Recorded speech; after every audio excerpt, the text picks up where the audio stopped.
Do this again, like I hadn't done it yet. Good evening. I'm Temecula's Mayor Pro Tem Mary Ann Edwards, and I'm calling this meeting of the Temecula City Council to order. So first, we are going to have our invocation by Aaron Adams. So if you'd please stand with us, and that will be followed by the flag salute. Would you please stand and bow your head with me? Dear Heavenly Father, Lord, we give you thanks for today. We give you thanks for the privilege of convening and meeting on the business of the city of Temecula. I lift up, Lord, our first responders who are out there protecting the city of Temecula each and every day. And with the threat of COVID-19, just continue to wrap your arms around them and protect them in doing the good work that we need. I pray for this city council, Lord, and just the wisdom and discernment of tonight's business. I pray for the new council members that are coming on this evening, Jessica Alexander, James Stewart, Lord, and just pray for continued strength and wisdom and discernment for them as they join this team. And Lord, I give you thanks for Mike Nagar and his years of service and serving selflessly the city of Temecula for over 2 decades. And we're just thankful for him. We wish him and his family much health and in the years to come. And Lord, we ask these things in Jesus' name. Amen. Amen. So if you'd please join me in our flag salute, placing your right hand over your heart. I pledge allegiance to the flag of the United States of America and to the republic for which it stands, one nation, under God, indivisible, with liberty and justice for all. Thank you. You may be seated. So we get to be in the chamber tonight, even though we're very separated here. But it's just nice to be all back together again. Okay, so. Mayor Pro Tem Edwards, I will now go ahead and call the roll. Thank you. Mayor Pro Tem Edwards. Here. Councilmember Nagar. Here. Councilmember Ron. I am here. Councilmember Schwank. And I'm here. Thank you, Madam City Clerk. Do we have any public comments? Yes, we do, Madam Mayor Pro Tem Edwards. We actually have 10 public comments. Okay, then I will read this. A total of 30 minutes is provided for members of the public to address the City Council on items that appear on the consent calendar or a matter not listed on the agenda. Each speaker is limited to 3 minutes. For all public hearing or business items on the agenda, each speaker is limited to 5 minutes. For this meeting, public comments may be submitted and read into the record pursuant to the important notice provided at the top of this agenda. So would you please go ahead with the public comments? Yes. The first public comment is by Christine Massa. Dear Council, I am writing to implore you to please take whatever possible actions you can take with businesses who choose to openly disregard state orders to close and limit their businesses and the individuals who patronize them. It seems many of our elected officials, including the sheriff, are blind to the detrimental impact of these operations. If we ever hope to get control of this virus before vaccines are available, including getting our kids back to school, please take responsibility for your city and its residents. These businesses and individuals are following the leads of our sheriff and our state senator. Temecula government needs to set a better example. Temecula now registers more COVID cases in a single day than it used to take us weeks to get to. And when Old Town, other local businesses, and their patrons are allowed to run rampant, doing nothing won't help. Couldn't enforcement of the curfew have helped to prevent this weekend stabbing? I'm sure that the motivations for many of these businesses to stay open is financial, although some have been openly political about it on social media. You have shown that you can be supportive of adapting business with your conditional use of the sidewalks and streets for tables, so it's clear you want to help. Some of these businesses have already received PPP loans. You can work with Congressman Calvert and ISA to push for more CARES Act funding or similar. Your proclamation also gives the city manager the authority to transfer funds from the general fund to support the pandemic. Can these funds be used to help more local businesses get grants and loans now that the original funding is gone? Can the city's economic development staff work more with local businesses to help them adapt their business models to survive in a pandemic economy so they are not taking such desperate measures? On the political front, I also implore you to use your emergency proclamation to rebuke the statements and inactions of Sheriff Chad Bianco. Since the city contracts with Riverside Sheriffs, doesn't the sheriff via that contract work for you? I don't believe the sheriff can help with the business aspect, but can help with patrons. Demand that our sheriffs take action with patrons who are not complying with curfew. Bianco is making international use with his actions, words, and COVID violations in his own department.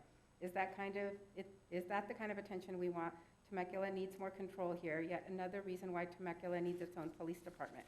Additionally, please consider the employees who work at these businesses and the risks they are being exposed to by non-compliance. While a restaurant patron has made a choice to be exposed to irresponsible behavior and OSHA violations, the employee has not. A family I know has a son who works in one such restaurant. He was exposed at work, and now his whole family is waiting the results of their tests. Please consider fining or revoking the business licenses of these businesses who are putting their employees at risk, and work with your state counterparts to revoke their liquor licenses.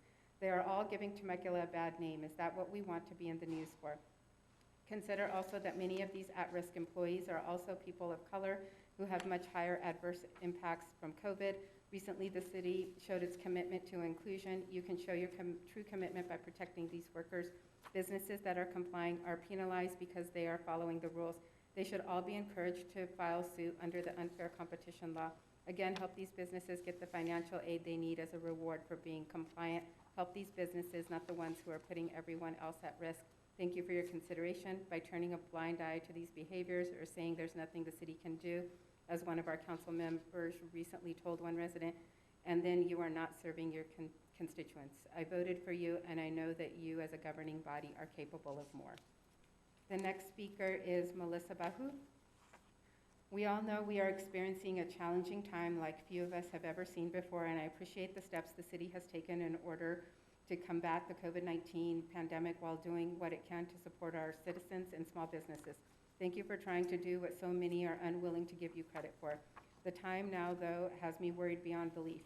Our area has been emboldened by the dangerous remarks by the county sheriffs to defy public health experts and ignore shutdown mandates, leaving our community at a great risk. When maskless groups storm businesses in anger without a second thought to the danger they present, we have a problem. There are those of us that have followed every guideline, been diligent about this pandemic since the beginning, and we now don't want to leave our homes out of fear of the virus, but fear of who, not out of the fear of the virus, but fear of who we will encounter in public. When wearing a mask gets you called a sheep, when protecting your neighbors gets you purposely coughed at in public, and when staying home unless necessary ends in nothing but ridiculous, we have a problem.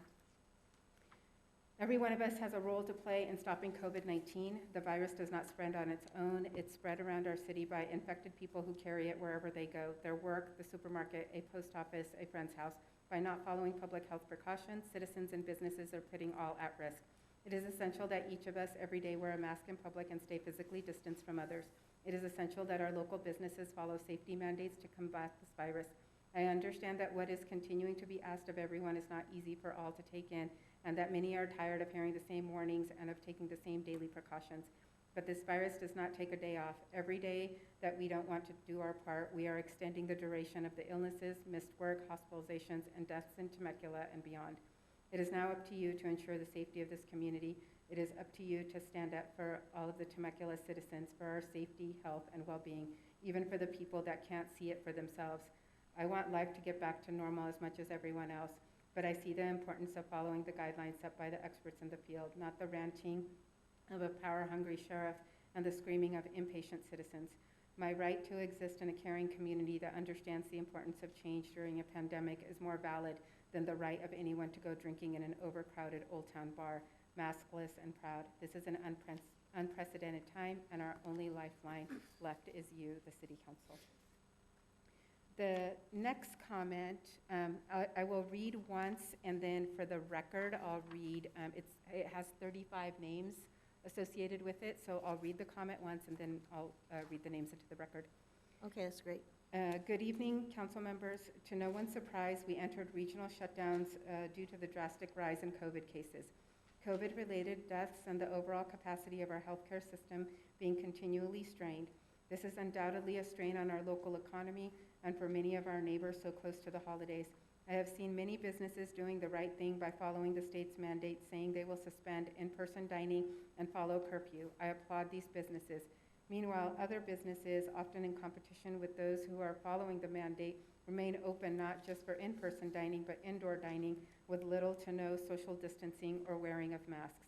How is this fair when you have one company following the rules and another breaking the rules at the expense of the health of our community. I was told a member of our community reached out to City Council asking what the city will do to businesses who openly defy the state's mandate, since our illustrious sheriff is single-handedly picking and choosing which laws and orders he will enforce, which is why it is so important for Temecula to have its own local law enforcement. One such response from a member of the council was, in short, nothing. I find this hard to believe. The city opened up the sidewalk and parking lanes for outdoor dining. The city can rescind the use of sidewalks for that business once outdoor dining is able to resume. The city must call on our state and federal officials to provide relief for these businesses and employees. I understand that we all have bills to pay. However, adding a hospitalization bill will only be more detrimental to the financial health of those already struggling. No one should have to choose their health or going to work. We are weeks away from having widespread distribution of COVID vaccine. I call on each of you to lead and urge everyone in our community to exercise caution and best practices until we can safely return to normalcy without endangering our community through our own selfishness. And it's signed by Jonathan Chang, Kristen Woodbury, Brandy Simmons, Lainey Garcia, Michelle Fritsch, Corey Wood, Jennifer San Nicolas, Angie Davis, Marianne Damo, Audrey O'Donnell Nunez, Courtney Sheehan, Julie Gary, Christine Schultz-Granat, Stephen Schwartz, Tim Mesa, Tracy Swatchel, Coletta Boone, Lorianne Franklin Dunlap, Karen Rhodes Bridgham, Peggy Hagberg, Michelle Stapalti-Dugard, Jamie Bradley Vaughn, Roseanne Walden, Andrea Dunham, Brenda Almager, Inyasa Betts, Kimberly Kay, Kathy McCarthy, Stacy Savin, Paula Schmidt, Shannon Winters, Irene Espy, Maureen Haynes-Chenard, Jeff Sherwood, and Kristen Woodbury. The next speaker is Rainey Shade. First, I want to commend you on the efforts you have made for the city of Temecula. You helped to save small businesses during this pandemic. Without your quick responses to amending laws and regulations to allow businesses to open under modification, many would have gone under. Your vote to allocate taxpayer money wisely to create a conditional use permit to allow businesses in Old Town to expand their operations to the sidewalk. I'm writing this letter to address grave concerns I have with how your efforts are being repaid. Chad Bianco is an employee of Riverside County, yet he has time and time again represented Temecula and Riverside County in a shameful manner on a national and international scale. His quickness to enforce a curfew for a rumored unruly Black Lives Matter protest juxtaposes pitifully with his refusal to enforce a curfew during a deadly pandemic that has claimed the lives of thousands of Riverside County residents. Through his negligence, 2 members of our esteemed law enforcement family succumbed to this virus Bianco refuses to take seriously. OSHA is suing Riverside Sheriff's Office. However, it is Temecula and Riverside County's coffers that will take that financial hit. Chad Bianco's political aspirations cannot and should not interfere with his job, his duty to protect the citizens of Riverside County. His incendiary language has cultivated a toxic attitude within our beautiful city.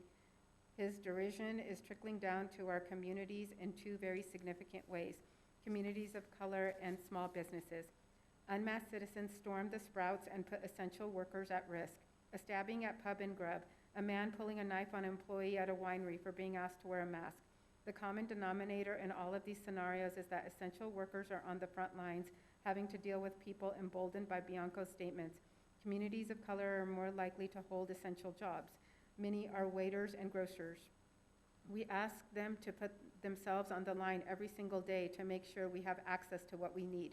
When Bianco says things like he's not going to enforce a curfew put forth by the governor, he is dog whistling to people that they don't have to abide by the rules. Who pays the consequences of people not following basic rules to slow the spread of the pandemic? People of color are disproportionately affected by and are dying of coronavirus. According to a report from the Riverside County Department of Public Health, there has been an uptick in excess mortality. The data showed 28% more deaths in the Latinx community and 21% more in the Black community compared to deaths from all causes in the years prior. The sheriff should be doing everything in his power to stem the flow rather than flagrantly sowing discord and doubt about the validity of the science. Black and Latinx populations are being hit the hardest. Chad Bianco's actions and words are having a negative impact on communities of color. Is this the Temecula we want the world to believe that we are? Lawless, science-denying, violent anti-maskers that care more about drinking at bars than keeping our neighbors safe, and a sheriff that publicly incites this mournful behavior.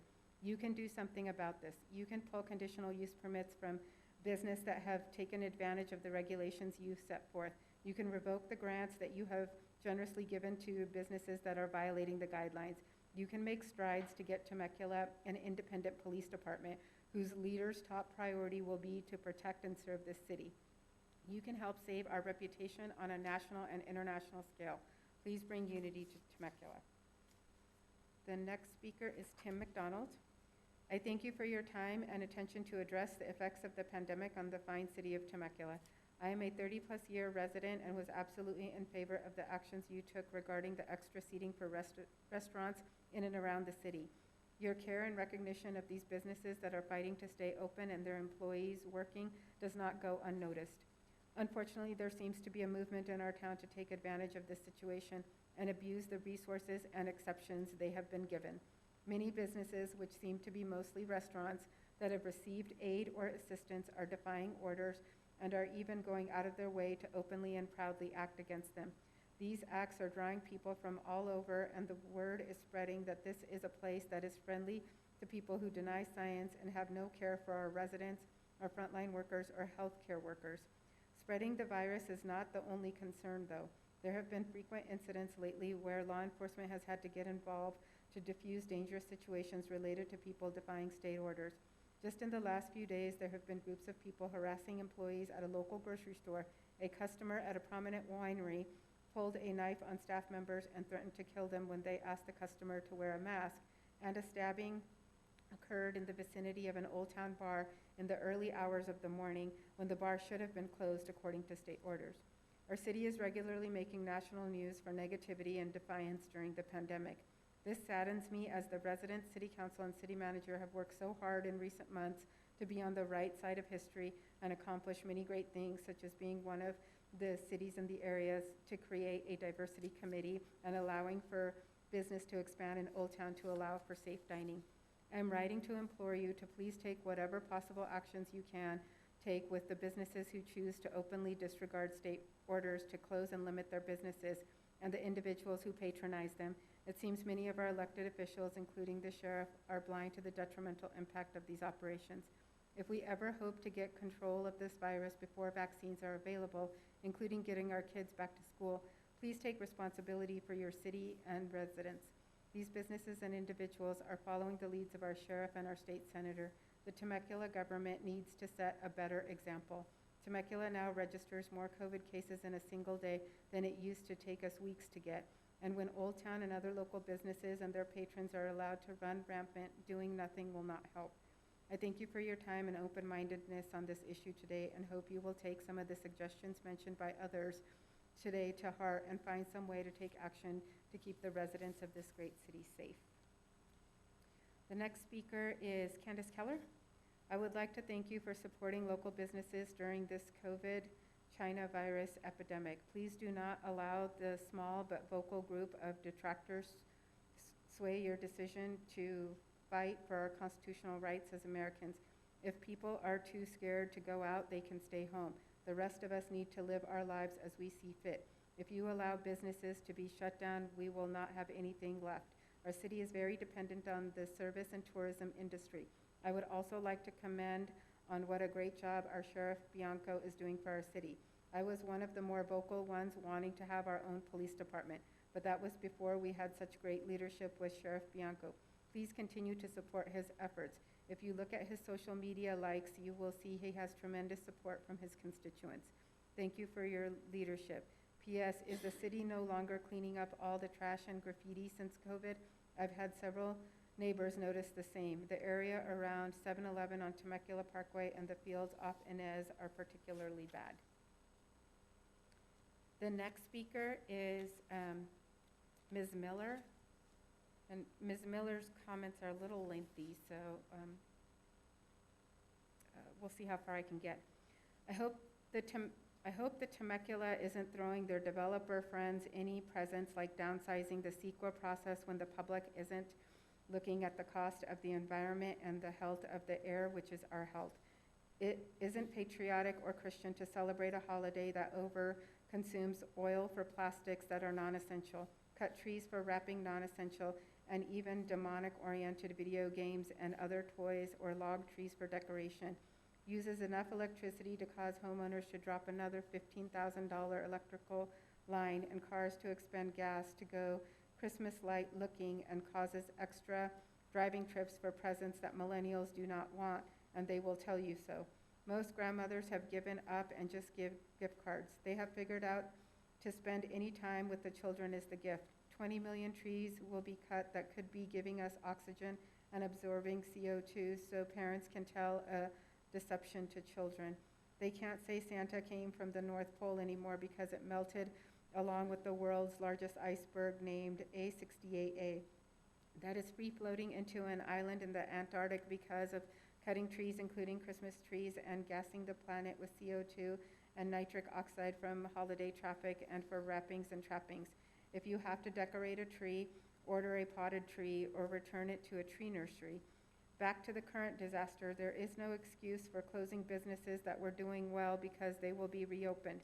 The government and our tax dollars should have paid for employees to stay home until control of the virus exists, and taken the money from bomb building, Navy shipbuilding, aircraft construction, and sending money to intensify military actions for extracting oil in the Middle East. Now the people will pay for their gathering in major fuel burning mass, which cause pollution that weaken the lungs for too many car trips. Call Ken Calvert, the unrepresented, and demand that the military budget be decreased and spent on the people.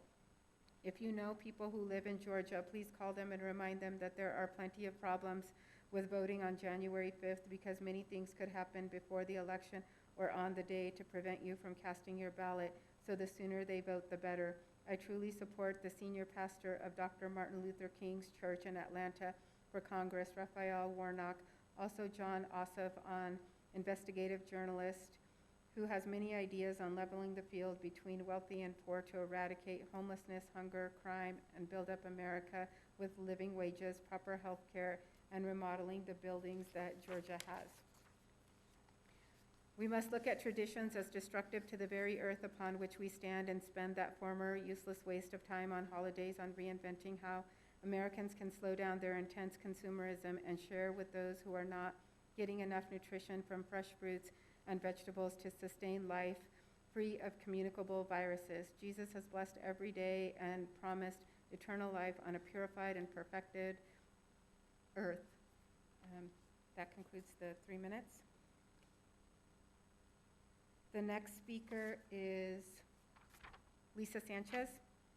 I want to thank each one of you and our city staff for your support for our local business community.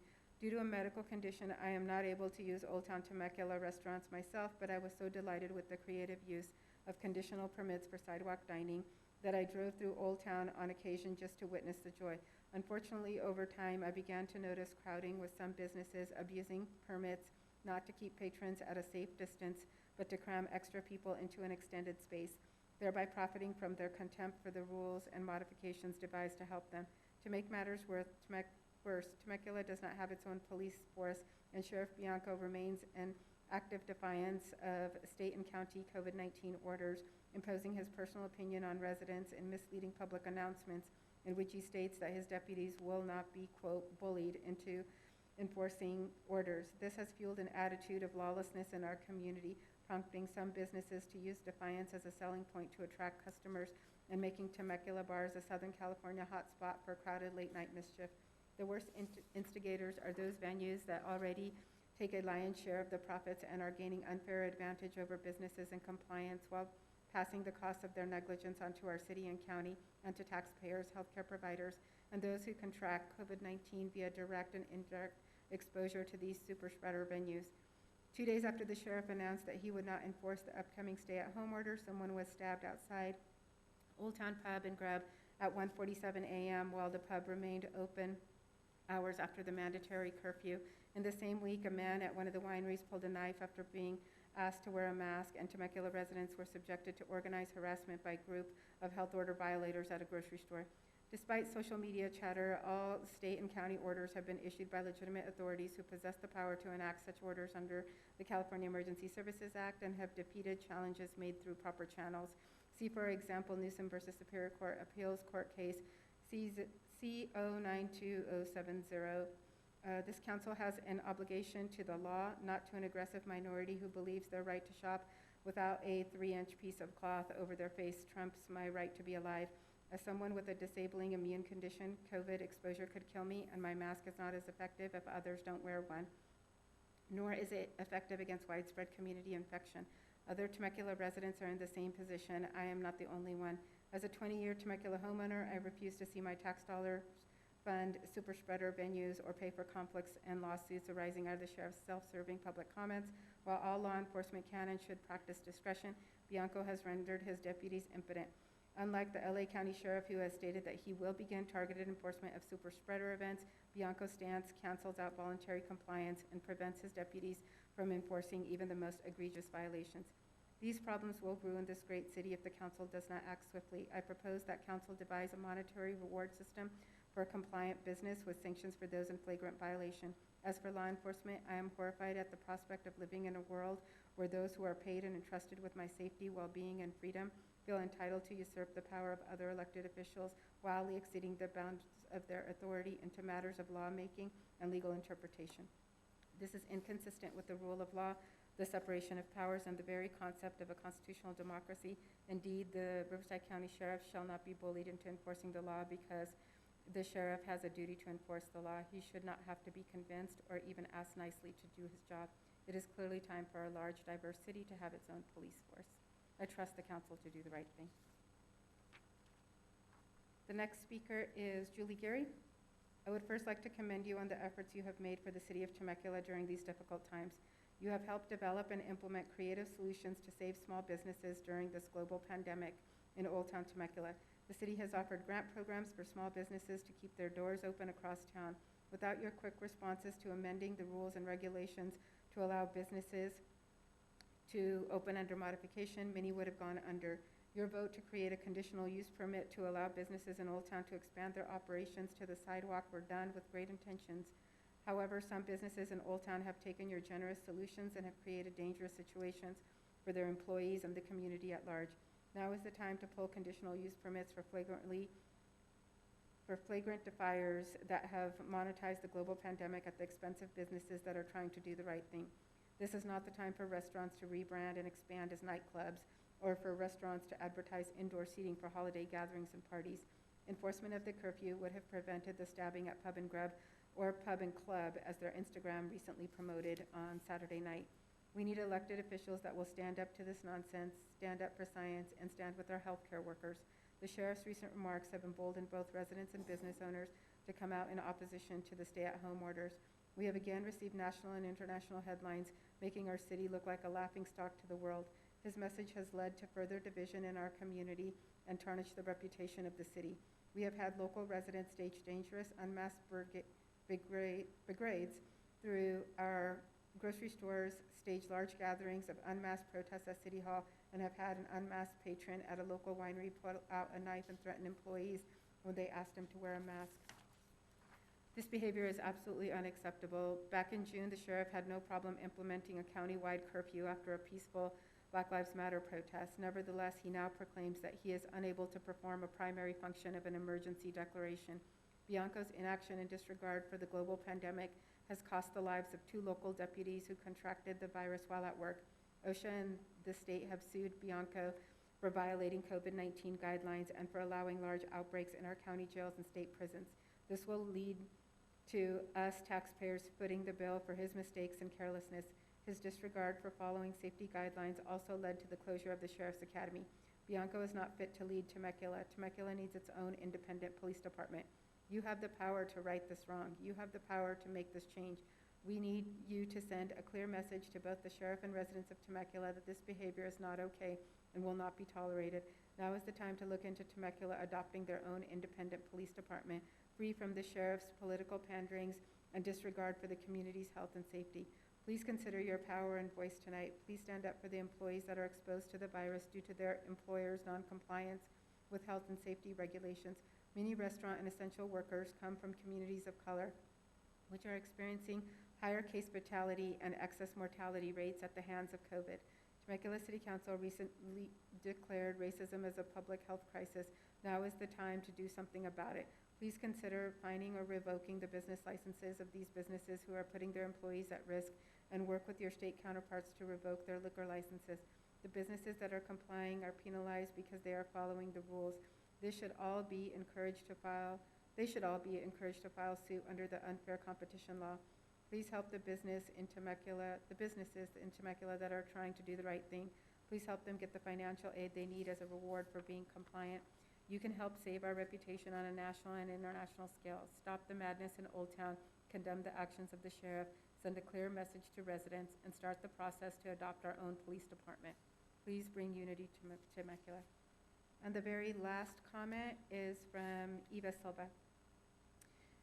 In regards to the recent shutdown of small businesses, I would like to talk about some of the stuff I have witnessed personally since March. At least 4 hair salons in Temecula have been operating at full capacity with no masks in sight.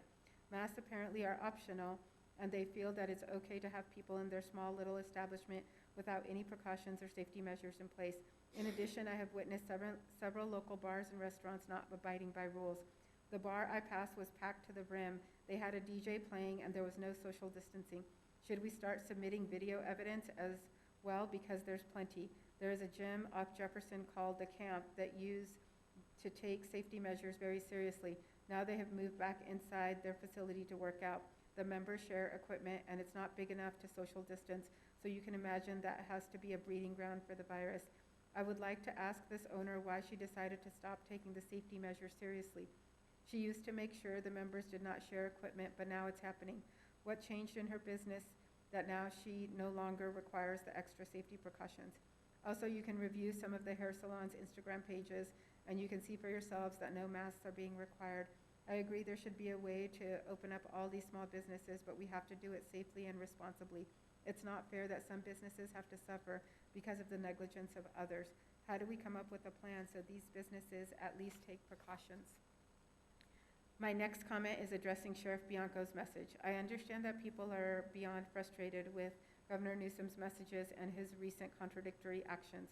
However, Bianco's message to basically refuse to enforce anything has now caused certain people to believe they can act irresponsibly and not have any repercussions.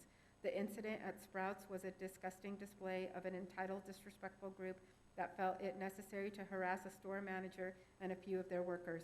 Did you know there was a member of that group touching the vegetables and produce while taunting the workers and the deputies, saying you can't do anything? This group, led by Sonia Perez, decided it would be smart to protest inside the Sprouts store and cause Sprouts to lose out on money. Do you really think anyone else in the store felt comfortable continuing their shopping while these so-called patriots harassed the store employees? What about the man touching and breathing on top of the produce that was then thrown out? I'm a firm believer of the right to protest, but you cannot and should not be allowed to harass people like this. It is not okay, and I hope you can at least condemn the idiotic actions taken by this group. I'm hoping this was the first and last time this happens because they are not helping anyone at all. Thank you for your time. Mayor Pro Tem Edwards, that concludes the public comments for tonight. You're welcome to move forward to City Council reports. All right, thank you. So on to City Council reports. Any comments, Matt? Oh, sorry, Mike next. No, you go first. Oh, I just wanted to ask the city manager's office. I've had an opportunity to meet with him and law enforcement and other staff to discuss exactly this issue. And I was wondering if you could maybe provide a little bit of clarity on what the city is actually doing. Yeah, I'd be happy to, Councilman. And now we have the city attorney on the line too, so he can correct me if I misstate anything. But the bottom line is the city has no jurisdiction to enforce state-issued public health orders. But we are referring cases to county council as the enforcing agency is county public health. So the city is not sitting back doing nothing. We have been and we will remain as vigilant as we can be with the tools that we have available to us, which include code enforcement visiting your business and leaving you information and education, encouraging compliance throughout the city, answering questions that you may have about the current orders. And if compliance is still not seen, these cases can and will be escalated up to county council. In some cases, they can be escalated up to ABC, state agencies, the governor's task force that's been assigned for enforcement, and other regulatory agencies. So on behalf of the city of Temecula, I'm imploring you, I'm requesting that you follow the guidelines that have been outlined. And, but the city is not sitting back idle. We will visit your business. You will not want to see us. And we're encouraging compliance along the way. So with that, Peter Thorson can add to that if I left anything out, but, or any questions council may have. Peter, anything? Madam Mayor Pro Tem and members of the council, I believe that Mr. Adams adequately explained the position the city is in, the steps the city has taken to hopefully get compliance from the businesses that aren't in compliance. And I think the referrals to the county council's office for action on behalf of the county health department is quite significant. All right, thank you, Peter. You good, Matt? Okay, Mike? Zach? Yeah, I do have a couple of things. So, you know, I appreciate that, city manager, just sort of outlining what we can and can't do and where we're at. I think it was mid-July when we were here talking about outdoor dining, where I think I brought up, we had 1,400 cases in one day. That was like our largest day, right? And today we had close to 11,000 cases, right? So this is a serious issue in our city. And I think it's important that and we sort of just acknowledge that. And then just really like, and continue to be disappointed. Just in the arguing in our community. I think we're better than this. Just the divisiveness, you know, I'm watching neighbors fight with each other, which again, I think we're better than this. I hoped we were better than this. So, you know, that's all I have. This has been a tough year, obviously, for our businesses, for our families, and we certainly acknowledge that. And people are struggling, just flat out struggling. But I think at the end of the day, we're still a community. We're still people that live next to each other. We're still teachers and firefighters and police officers and neighbors and friends and family. So that's all I have on that. And then on a lighter note, I do have a slide. We had an opportunity to head over to the new Mount San Jacinto Temecula campus, which I don't think people really quite realize this right now, what this is going to do for our community. Oh. It is going to be transformational from a higher education standpoint. This is a 5-story building, science, technology. Mount San Jacinto is bringing a majority of their workforce to Temecula, so you'll have a majority of their administrative staff now coming into Temecula. I believe the number was upwards of $110 million investment that Mount San Jacinto has invested in our city between land acquisition and tenant improvements and everything they're doing. If you have an opportunity, I'd certainly implore the council and the council-elect to go over there and really look at it. It was impressive, and I think we're going to be a better community for it. So that's all I have. Thank you, Zach. Yes, university really does transform a community. So thank you, MSJC. We are anxious to get that thing open, get it going. Okay, so let's move on to the consent calendar. All matters listed under consent calendar are considered to be routine and all will be enacted by one roll call vote. There will be no discussion of these items unless members of the City Council request specific items be removed from the consent calendar for separate action. Item number 1, waive reading of standard ordinances and resolutions. Number 2, approve action minutes of November 19th, November 24th, and December 1st, 2020. Number 3, approve list of demands. Number 4, approve financial statements for the fourth quarter ended June 30th, 2020. Number 5, approve the amended salary schedule to include minimum wage adjustments effective January 1st, 2021. Number 6, approve the cancellation of the regularly scheduled meeting of December 22nd, 2020. Number 7, adopt the 2020 Conflict of Interest Code. Number 8, adopt resolution reaffirming and proclaiming the existence of a local emergency related to the COVID-19 virus pandemic. All right, does Madam anybody want Mayor? to pull? Madam Mayor, I'm going to move the consent, but I have a comment on number 6. Okay, so let's go ahead and, You don't need to pull it, I just have a comment. Approve the cancellation of the regularly scheduled meeting of December 22nd. I just don't think you guys should do that. I fully think that you guys should meet on December 22nd. Okay, yeah. I could look back at the record, and I believe you made the motion to cancel the second meeting in December for the last 20 years. Interesting turn of events here. I did move the consent, though, okay? I'll second Oh, that. what a tangled web we weave. All right, so we have a motion and a second. Could we have roll call, please? Yes. Mayor Pro Tem Edwards? Aye. Councilmember Nagar? Aye. Councilmember Ron? Aye. Councilmember Schwank? Aye. Okay. Last day and still making trouble. All right, moving on to Temecula Community Service District meeting. Yes, that's going to be you, Zach, so I'm going to recess city council meeting and hand it over to Zach. All right, thank you very much. I'm going to call tonight's Temecula Community Services District meeting to order. Since we're no longer in the virtual setting, I think we can all agree that we're all still here. So thank you very much. Do we have any public comments this evening? We do not, President Schwank. Thank you so much. We'll go ahead and dispense with the reading of those rules and move on to our consent calendar. All matters listed under the consent calendar are considered to be routine and will be enacted by one roll call vote. There will be no discussion of these items unless members of the Temecula Community Services District request specific items to be removed from the consent calendar for separate action. Item number 9, approve action minutes of November 24th, 2020. And item number 10, approve financial statements for the fourth quarter ended June 30, 2020. Move consent. Second. We have a motion and a second. May we please have the roll call vote? Yes. Mayor Pro Tem Edwards? Aye. I should say Director Edwards, Director Nagar, Aye. Director Ron, Aye. President Schwank. Aye. All right, thank you. So Thank we are you. going to move on now to the. I don't I believe don't- Oh, I'm you're not quite. having it. Schwank. I'm Not trying to, I'm quite so done anxious to yet. get, we've got a lot to do tonight. I'm All anxious right, to well, get I will going. make it quick. Director Hawkins, do we have a report this evening? I better make it quick. Mr. President,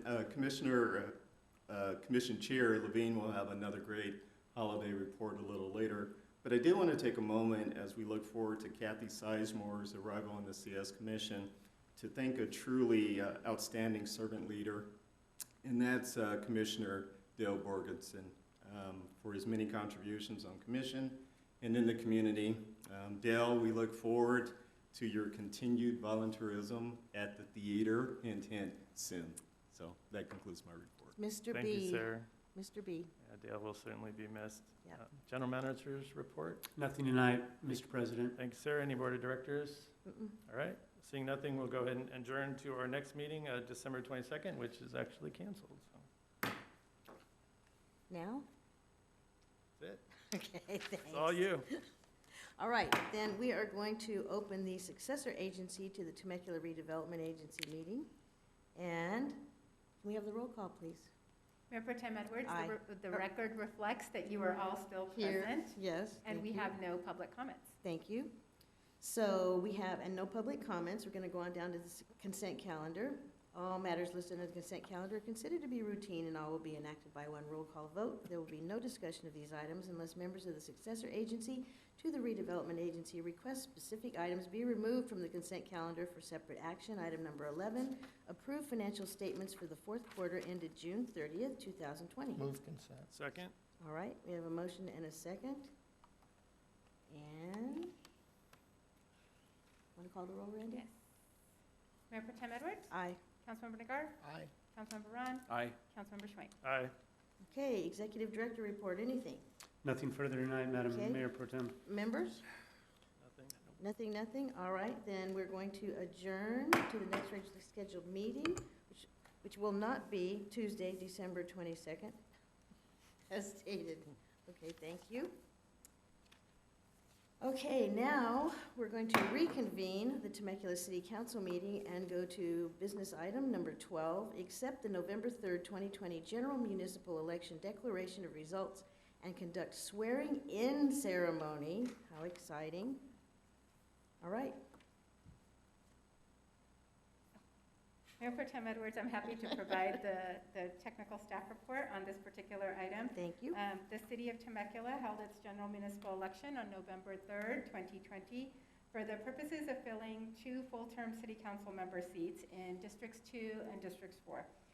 For all purposes, the election was conducted in accordance with the Elections Code of the State of California. The attached resolution that was in the packet actually recites the facts related to the canvass of the returns and the certification of the results. The resolution itself formalizes the results of Councilmember Jessica Alexander being elected to District 2 and Councilmember James Stu Stewart being elected to District number 4. It is now recommended that the City Council go ahead and adopt the resolution, direct the City Clerk to administer the oath of office to the newly elected council members. The certificates of election have already been presented.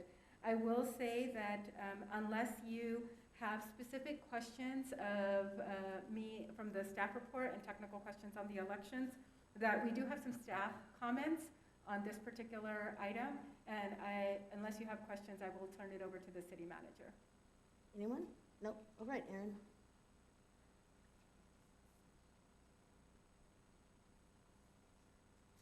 Wearing the official team jackets.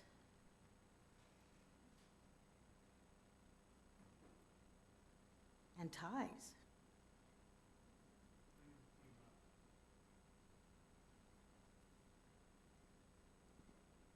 Good evening. Good evening, Madam Mayor Pro Tem, members of the City Council. Tonight marks City Council Member Nagar's last City Council meeting after 23 years of public service, and yet we remain in a COVID-19 environment and a virtual meeting setting. I wanted to make it known and make it clear that while he steps down this evening, we do have a proper farewell planned for Councilmember Nagar. Yet it will occur after the first of the year when allowed to have an in-person and appropriate and well-earned send-off for his years of service to the city of Temecula. So all the hoopla, the videos, the proclamations, the presentations, stories, the well wishes, and the thank yous, they will all come at a later date in 2021, preferably outside of a Zoom meeting, right, Mike? Having said that, I could not allow this step down as a council member to occur without at least sharing some words. And there are members of my executive team whom also would like to speak briefly this evening. We are wearing the City Letterman jackets because we have and we continue to operate as a high-performing team that includes staff and the Temecula City Council. Mike, I know you appreciate the uniqueness of having all the pieces come together to accomplish great things in the community. It's in our culture, it's our will to work as a championship team. For a city that just turned 31 years old, Mike, you have given 23 years of your life to public service in the city of Temecula. First, as a public traffic safety commissioner for a little over a year. Then 22 subsequent years as a seated city council member and serving as mayor 5 times. You have been assigned to numerous regional boards to represent the city, and you have famously created more task forces over the Yes. past 2 decades Yes. than anyone in the city's history. Yes. You have had a hand in building and planning this great city over 20 years, shaping our future, developing and supporting programs and events, infrastructure, and developing policy and direction. You certainly deserve credit for being the champion over a decade ago to raise our awareness and our understanding of special needs, advocacy, and you brought education and collaboration of inclusive programs to a city where none existed before. We know Liam deserves much credit for this. So shout out to Liam. I hope and I know this legacy will be one you can be very, very proud of as we continue to touch lives daily and we bring this population out of the shadows and into our community services programs, our events, and continue to support Temecula families. I've had the privilege to work for you and alongside you for all 23 years of your career. Interestingly, during this time, I had a variety of different job titles that had varied levels of interaction with the city council. 9 of these years as city manager, 6 of these as the assistant city manager, 6 more of these years as a senior analyst, and you get the picture. These work assignments have given me a unique perspective on you, Mike Nagar, the council member. So here are some of my honest observations. We haven't always seen things the same way, but we have always had an underlying level of mutual respect for one another. You are a stickler for being a responsive public servant and delivery of customer service. You have very high expectations for our local government. You're not afraid of being the leader in the region. You're available to your constituents 24/7. You pour your heart into your work and passion, sometimes with great emotion. I have watched the evolution of Barbecue Mike, one of your self-given nicknames. Yep. You have demonstrated very impressive culinary skills for what may be another hobby or a sport that you will now be allowed to spend more time in. Mike, you have a huge heart for people. You have been an incredible supporter and true fan of city staff. You have called out acts of amazing service, recognizing staff members appropriately through a variety of means, and I really appreciate this. Mike, you are a deep thinker. One of the more amazing, maturing observations I've been witness to over the years, though, has been your Christian walk. Yeah. And your thirst of learning more and deep sharing of the truths from the scriptures. A brother in the Lord, and certainly a heart for ministry and love of people, this is something I encourage you to continue when leaving local government. Personally, Mike, I want to thank you for supporting me in my career. Even when I was not chosen to be the city manager, you encouraged me. When it was my time, I believe we spent the last 9 years in the city council, city manager relationship, fostering a healthy culture of teamwork and winning many championships together for the city of Temecula. Mike, as we've discussed over the past few months, you shared with me that you are grateful for the projects and the services and the accomplishments and all the things that we've done, but it's the people and it's the relationships you're going to miss the most. I can see how this will be difficult. We will be here continuing to carry out the good work expected and hopefully making you proud from the sidelines. So in closing my respective part, I wanted to again say thank you for your service to the city. Thank you for your support of me and my career. And thank you for being the passionate leader who always exemplified love for his city and placement of family first. We talk often about servant leadership and humbling ourselves and meeting the needs of others and love. I believe we both subscribe to this inside and outside City Hall. Public service is truly a calling, and today I wanted to remind you, Mike Nagar, of your legacy in standing and leave you with an amazing truth about running this race we call life. Matthew 25:21. His Lord said unto him, Well done, thou good and faithful servant. Thou hast been faithful over a few things. I will make thee ruler over many things. Enter thou into the joy of thy Lord. So thank you, Mike.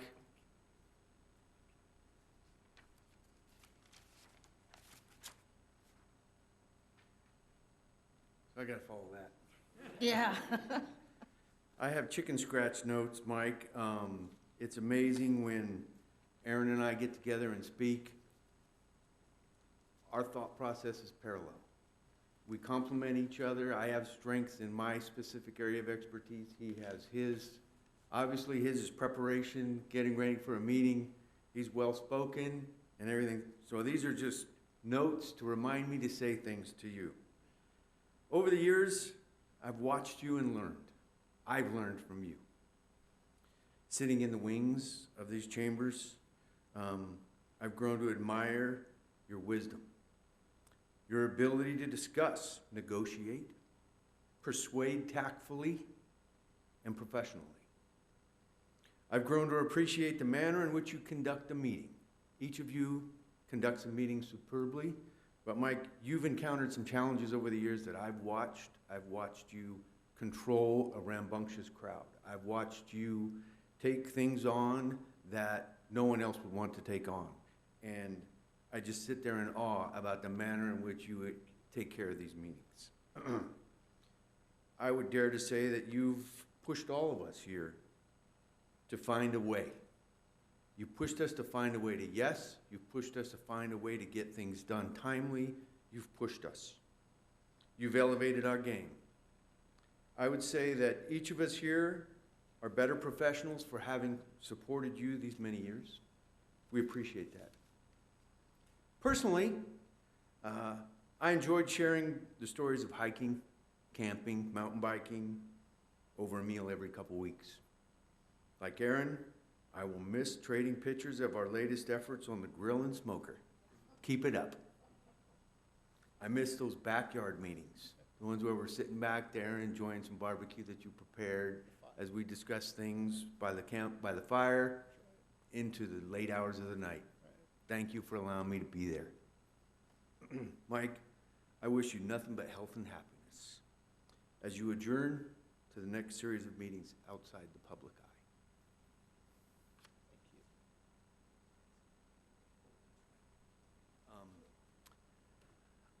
Betsy Lowry is another supporter of you from our office. Unfortunately, she couldn't be here tonight, but she did record some comments, and Jonathan, I believe you're going to be able to play those for her. Thanks.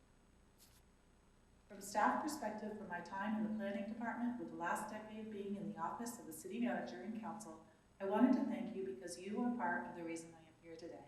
I am not alone in that staff sentiment citywide. Rather than seeing my face, I thought it would be best to put together one last PowerPoint over what must seem like thousands that have been prepared for you in the past, either by me or other staff in all departments during your tenure. Only this time, it is going to be random pictures of you that we found. Thank you for your great big heart, your sincere commitment and passion to ensure that Temecula is the best it can be. Your transparency and candidness have been an excellent attribute of your leadership, matching your heartfelt service to our beloved city of Temecula for the last 23 years. We will never forget your many regional task forces, the Autism Task Force, Family, Youth, and Health Task Force, Cancer Task Force, I-15 Task Force. I'm very proud to have assisted you through 3 of your State of the City events, actually 4 if we include 2020's All-Council Virtual State of the City, the Santa Margarita annexation, our fight against Liberty Quarry, the list goes on.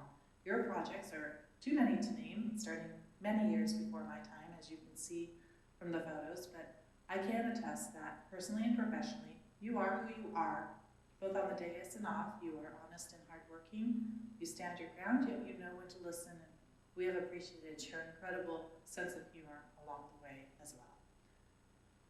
You will be missed, but we all look forward to 2021 when the many individuals and organizations who have closely worked with you, including, of course, our amazing special needs community, who are among the most vulnerable in this pandemic, can be together. And so that many of those who think highly of you when we are not required to be quarantined or virtual, like I am today, can say thank you with an appropriate recognition of your decades of dedication to Temecula. Congratulations again. It has been my honor and pleasure to work for you. You are leaving us in great hands with your council colleagues, our city manager, Aaron, assistant city manager, Craig, and all directors and the staff I work with citywide. Enjoy more time with your beautiful family, because family first, as you have always said to us. Our very best to you and Mila and your sweet family.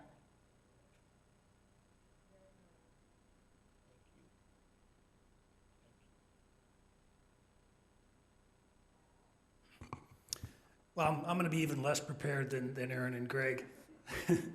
So Councilmember Degar or Mike, if we can call you Mike now, or in the next couple hours, that'll be okay? Yes. In addition to all your other contributions to the city, I wanted to specifically talk about your contributions to transportation issues. And one of those contributions was your service with the Riverside County Transportation Commission. And I'm not sure how many years you've been on that commission, but I know you're one of the senior members on the executive committee and very well respected on that commission, and that's brought a lot of attention to the city to garner the interest and the funds actually from that commission. So appreciate your involvement and contribution there. And then secondly, one of those task forces, one of those many task forces that both Aaron and Betsy mentioned was the Move I-15 task force that you and Councilmember Ron formed. And that was to bring together a group of elected officials from throughout the region, and that's no easy task either, to get a group of elected officials to come together to come to agreement on a specific issue. And that issue was the issue of traffic on the I-15 corridor. And the results of that task force were monumental. I mean, it really cannot be understated, the results. The results of that task force were to garner the city a $50 million grant from the United States Department of Transportation, and that's something that we will use and be able to deliver really probably the largest single capital improvement project the city will do, and that's to improve the I-15 corridor.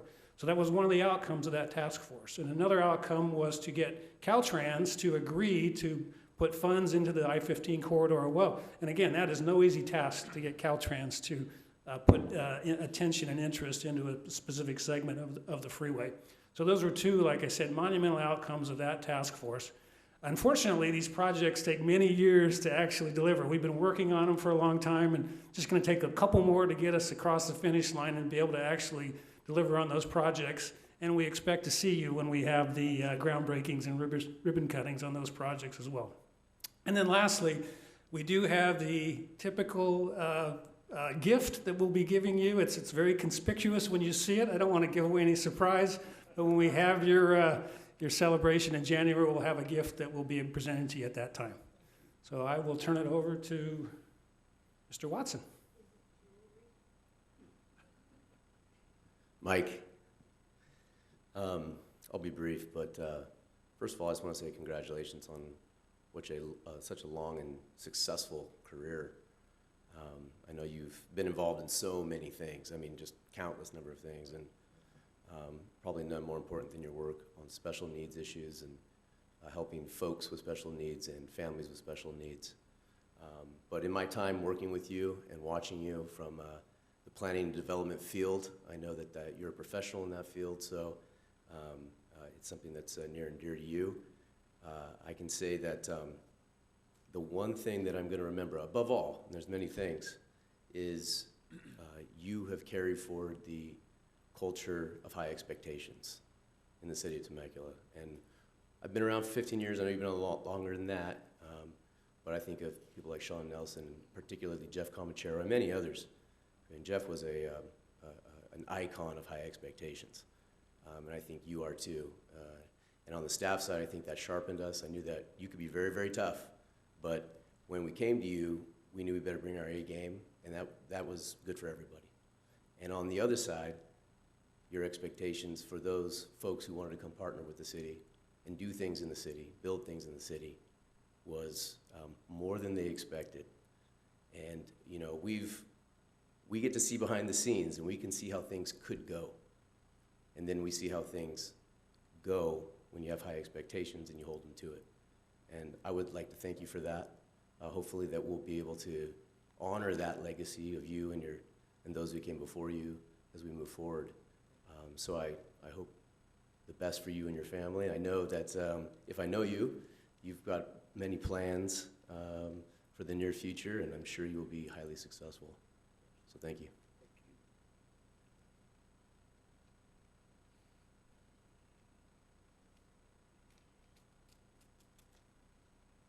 Hi, Jen. Got to make this shorter.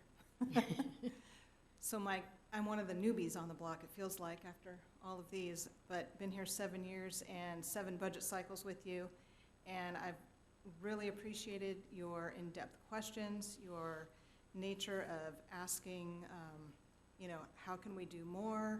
You push us, you think outside the box, you've got a long-term vision. All of those makes us do a much better job to make the city a better place. And you've put your heart and soul into it, and it shows, and I'm really appreciative of the time that I got to work with you. Best of luck.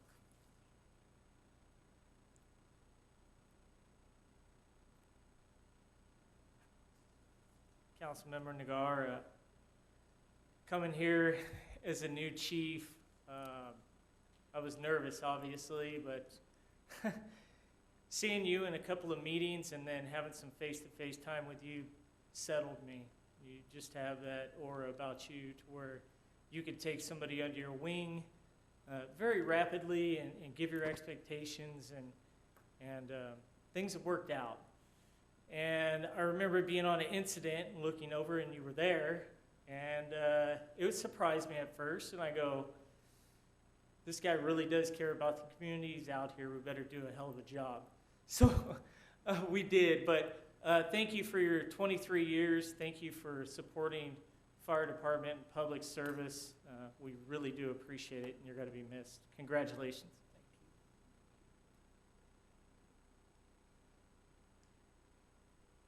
Hey, Mike, the only guy that calls me Ike. Aaron covered everything very well, so I'm going to speak from the heart on some things, but we're here day in, day out, doing what we do. It's what we do, and you nailed it with one of your themes, family first. It's why we do it. And as you know, we've talked before, your special needs efforts are admirable. We both have that in our family. We talked about how, when you have that in your family, it changes how you view the world, but it also changes how the world views your family. So your efforts on that front are very personal to me, and I want to thank you for that.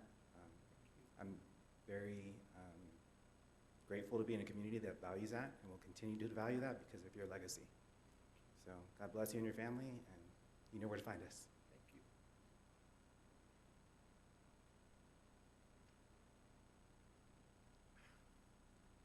Uh-oh. We're all speaking from the heart. Some of us jot down notes, and I'm known for that. Council and councilman, brother.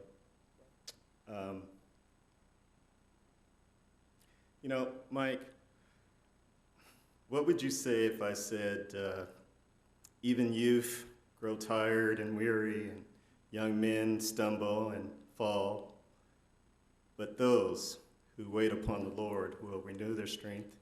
They will mount up with wings like eagles. They will run and not grow weary. They will walk and not faint. I know that's your favorite from Isaiah, and inspiration for Eagle Soar.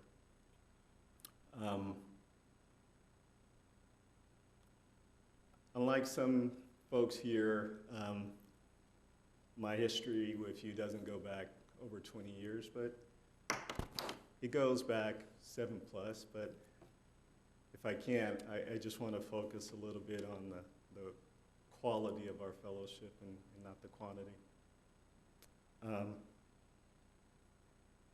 We texted earlier today. I texted you what my mom shared, some well wishes, and you responded that tell her much love for thinking of me. And I shared with you, that in addition to today being Taco Tuesday, that every Tuesday on my drive in, I talk to my mom, and was sharing that it's a council Tuesday, and that this was your last meeting. And she immediately said, which I texted you, I know who Mike is, Kevin, the one who loves his son. Aww. And her statement is very important, and it means a lot in our family, I know, your family. And I just want to kind of walk you through a little story why. Because it symbolizes a father's love. And Mike, when that term and when that phrase comes up, I think about you, and then I think about our household, and I think about my father. So, just quickly, and everybody knows this, or around these parts, it's well known that with my interview for Temecula, I wanted to blow it off and accept another job offer. And my father, who had never been to Temecula, said, take the interview. And for the first time ever, he said, as a favor to me, take the interview. And of course, I took the interview, and it's one of the best things that ever happened to me and to my family. It was a blessing. But even if I couldn't recognize it at the time, through the love of a father, it forever changed my life. So actually the week before I actually started, I think I talked to Aaron about it and about attending an upcoming TCSD event. And he encouraged me and was supportive, and he says, yeah, there's an event you should attend, and you'd probably meet the mayor. Well, of course, the mayor was you, and the event was Special Games at the time at Chaparral, right? Yeah. And like everyone who's spoken previously, just how approachable you were, the common experiences we've had, just how passionate you were about the love for the city and the love for your family, and especially the love for your son, Liam. And through this father's love, talked about your vision for special needs in the community, and how, just to redefine what a quality of life meant here. It didn't matter what your ability was, that everyone was entitled to a certain quality of life here, and how were we going to seamlessly integrate that into every aspect, which everyone talked about, into community services. And Mike, through that, you not only transformed the city, but you transformed the region. Mm-hmm. So, back to that day. So after our conversation, I don't know if you hugged me first or I hugged you, but every new TCSD person I met, I was hugging. And I remember someone saying, he's pretty cool, but he's a hugger. And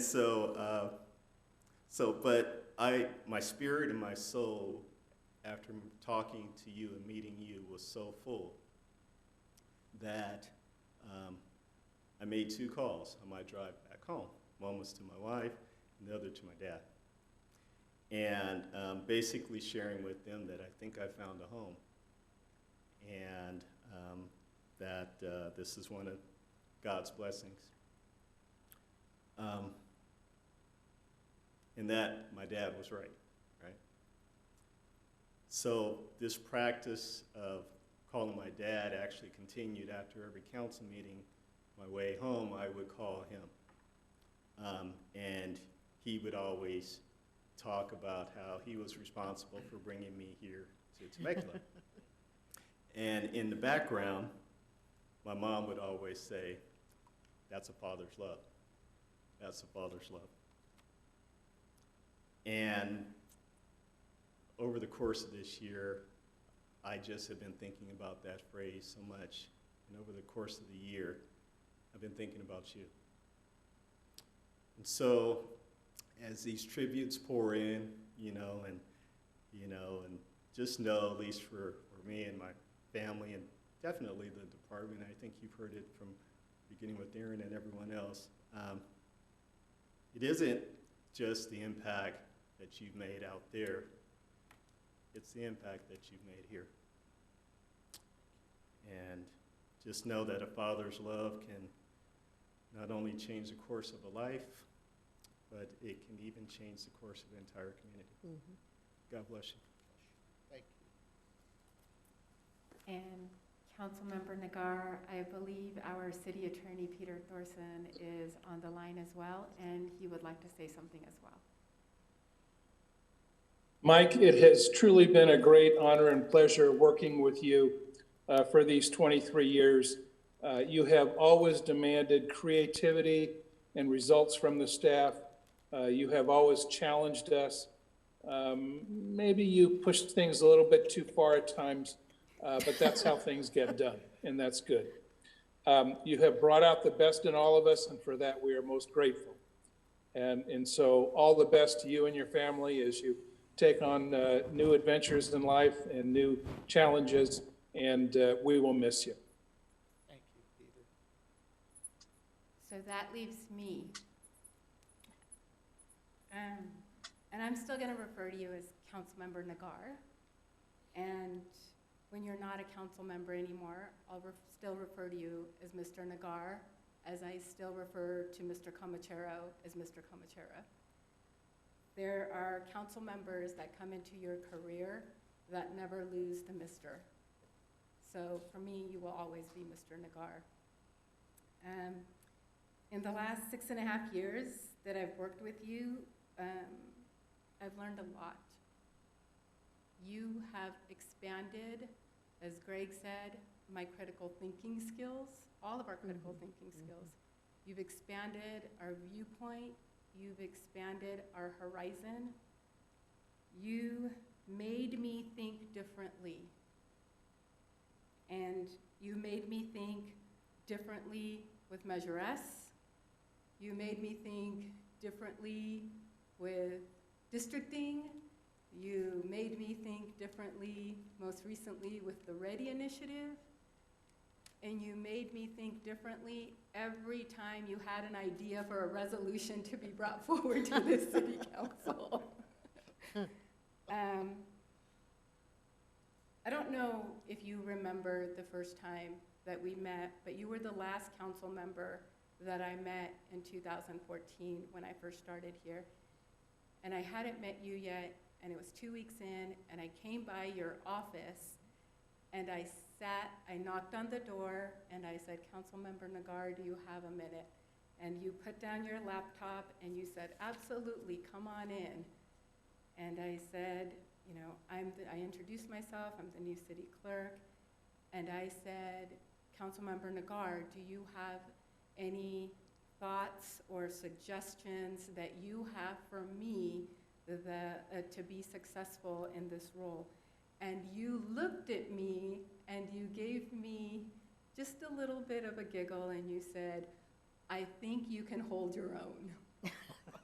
Yeah, honey, yeah. And in that moment, just having met you a few minutes ago, that you set the expectation for me in that moment on how I was going to serve this city, how I was going to serve this community, and how I was going to serve this city council and our customer service inside and outside of this city hall. Personally, I am so thankful for our connectivity through our father's stories of how they got here.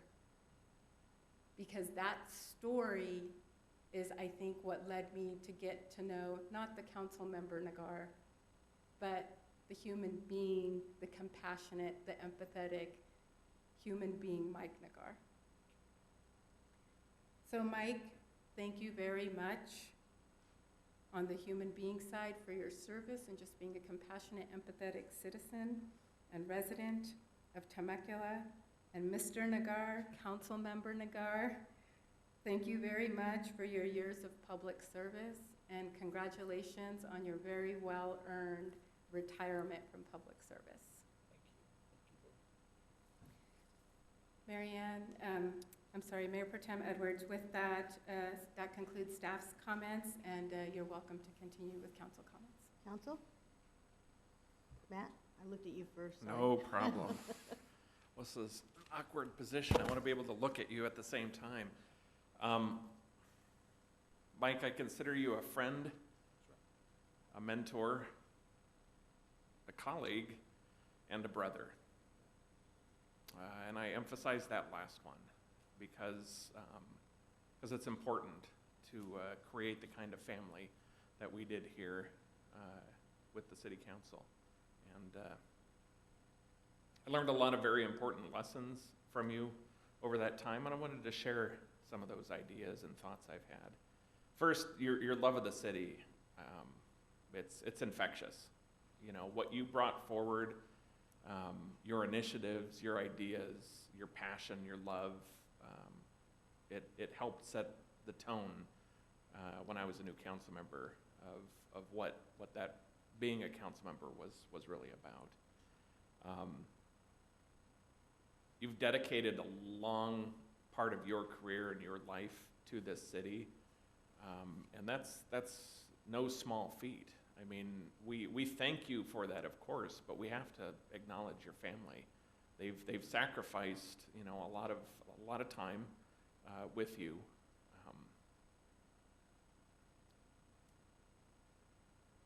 And that's hard.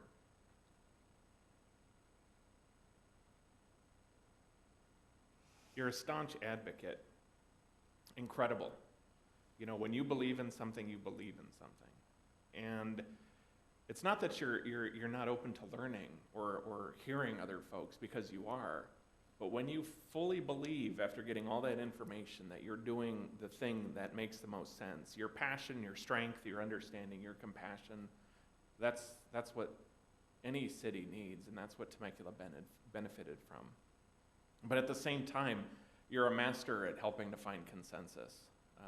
And it was mentioned before, as mayor, you've tackled some pretty big issues up there, and man, you led the city through that, and it was a pleasure to watch it unfold, you know, and not just while I was on the council. You know, I was thinking about it this morning. You and I have known each other for 15 years now. God. It's crazy, you know, and just at the time that it flew by so quickly. You know, but you've brought that acumen, the ability to talk to people, the ability to find that consensus when consensus might not naturally exist. You helped us find that place. And I talk about you as a brother because brothers fight, and we on occasion may have done that ourselves, but we were still always brothers at the end of that. And you know, there was always a coming back together and a recognition of how important it was that we find that love and peace together again. And we've been able to do that, and the city is better because you were there with me on those occasions. I really, you know, it's hard to put all of this out in one. You know, I could write a book about this. It's amazing. You know, and you know, you really did. You challenged staff, and you challenged your colleagues. You brought the best out in us because you brought your A game, and we had to as well. And you taught me to be that advocate. And then together, you and I did some pretty good things for this city. You know, I mean, when we go back through the laundry list, the most recent of which was, you know, delivering that $50 million for transportation. But it's you know, sort of just a list of so many things that we were able to do together, and I look real fondly on that because it was a deep pleasure to be able to work with you, and you pushed me. You know, I remember you saying when I got involved in the council early on, you said, "Hey, this is whatever you want to make it. You know, you can show up and vote, or you can get things done, and it's up to you to decide."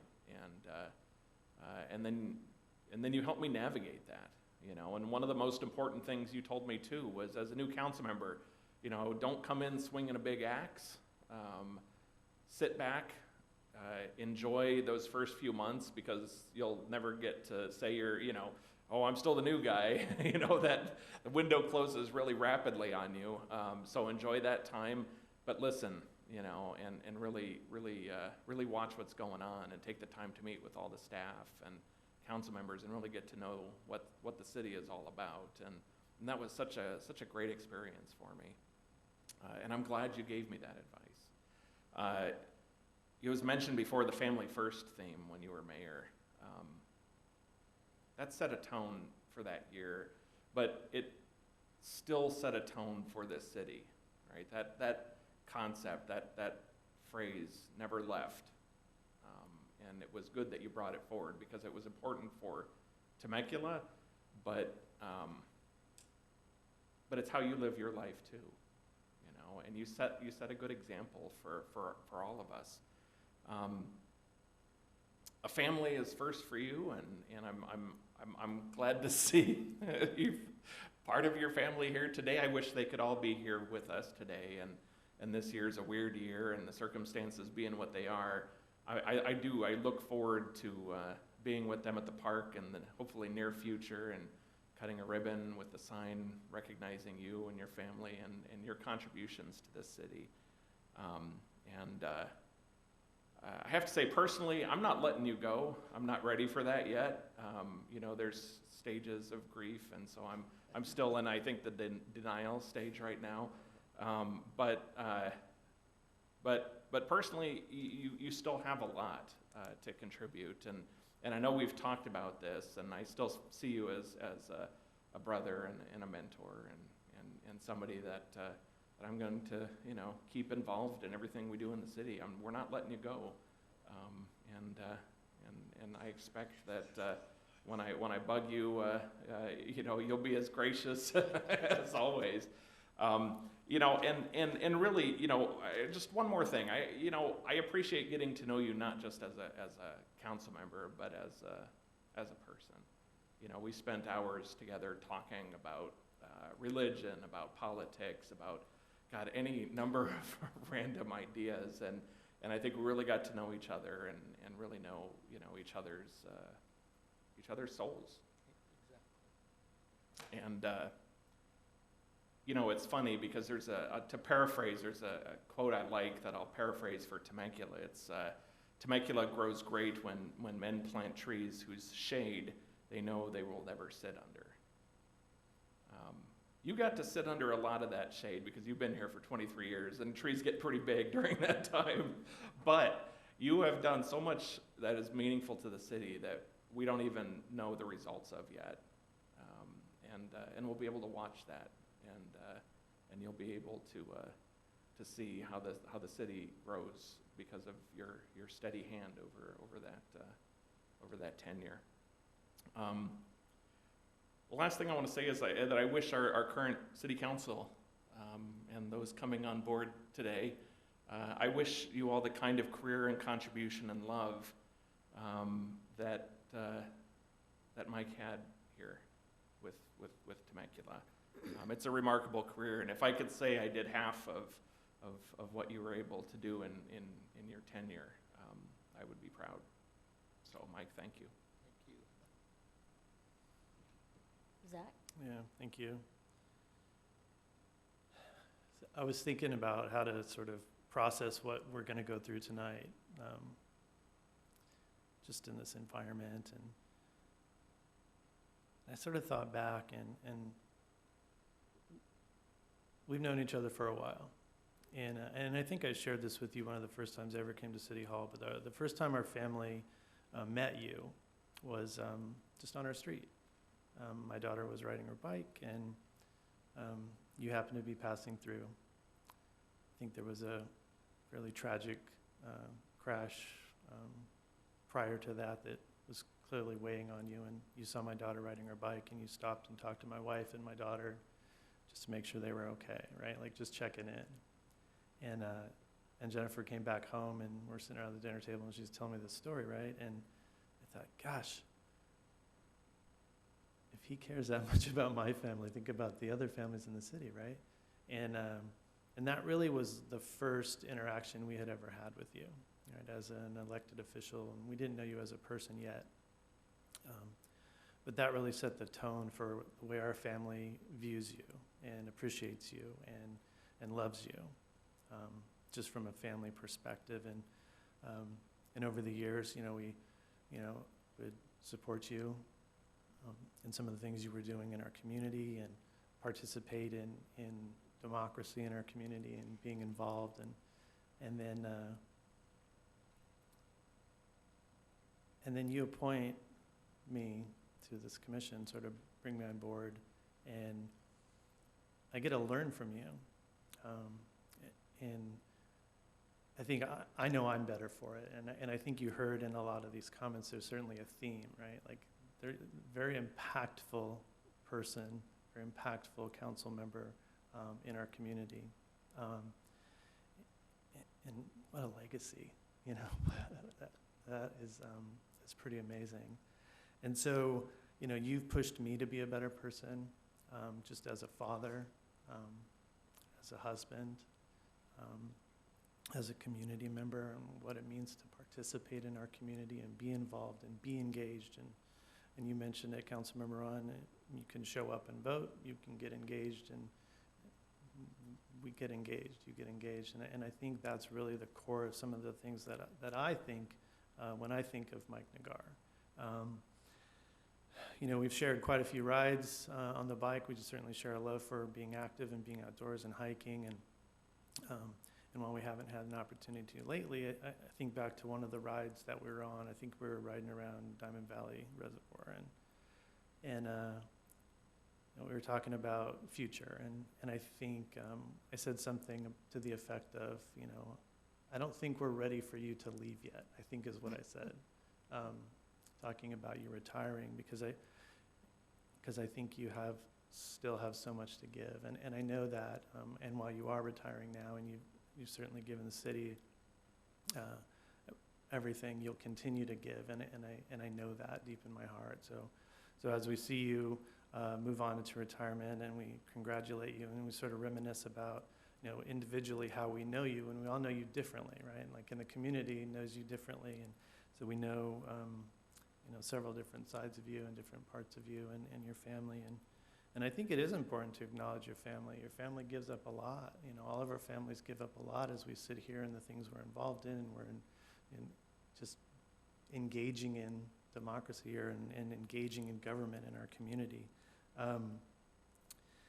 I think the thing that I will take away from you, and I'm not ready to let you go either. I'll be shooting you texts and asking for rides, and trying to be out and trying to be active, is I always look to you, and I know the community does, and I know your colleagues did, and staff did, is look to you for guidance, because you are valued, and your thoughts and your vision is highly valued. So I always sort of remember maybe what would Mike do kind of thing on your shoulder, maybe as we're having some of these meetings. I appreciate the time we spent together talking and the diversity of thought that we have, because, gosh, we don't agree on everything, and that's okay. And I think at the end of the day, we all need to remember that it's okay. But at the end of the day, while we're not technically family, I would consider you family. I would consider you a brother, and my family feels the same way. So as I'm speaking here, I'm speaking for Jennifer as well, and our kids absolutely love you. So I'm speaking for all of them. Just your love for the community, and just the idea of participating, again, sort of goes back to participating in the community. I really just value you.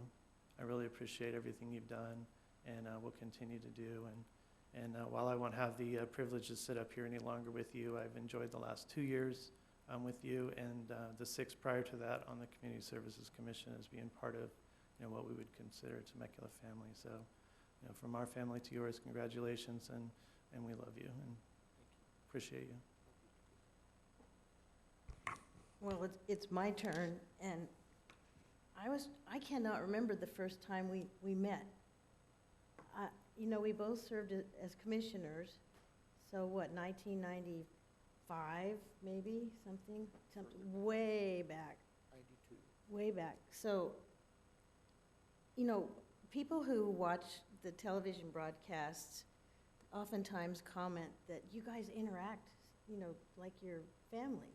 And we really are family. And, you know, Zach, you've been here long enough. I mean, we all agree. We are family. And yes, you and Matt have had some spectacular disagreements in closed session. And I think it's several of them that I was right in the middle of. So, you know, but here, you know, we leave those meetings and we agree to move forward as a cohesive leadership body. And that's the end of that. I remember, you know, we've shared the joy of birth. Liam was born. You know, we shared the passing of loved ones, in-laws. Sienna was a little girl and has grown up into a beautiful, young, and professional woman. Yes, wonderful.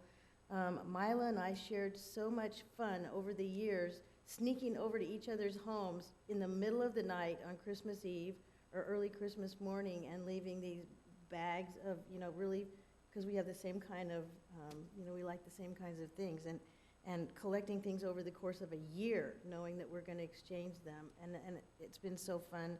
We've had dinners. We've spent time at the sports park, you know, watching the fireworks. We've anticipated rain and snow. We've been in parades that it rained. We've been in parades that it blew 100 miles an hour and that it was 110 degrees. I mean, I could go on and on, but most importantly, looking back over these years, I couldn't begin to say everything that you've either meant to me or taught me or done for this city. I mean, you've been such an integral part of it. You always were the one that had the fresh idea. Or you'd say, hey, how about this? And we could try something different. You and Comachero were a lot alike in that regard. And so, you know, and we love Jeff. We really are a family. You know, there have been times, and I love you like a brother, and I wanted to punch you in the face. I mean, seriously, right? And I'm sure that everybody, you know, has felt like that with, you know, each other. But you guys came close. Yeah. It was very close, but no. And at the same time, knowing that if Tom and I ever needed anything, you would be there in a heartbeat with whatever it was. And, you know, the same for us.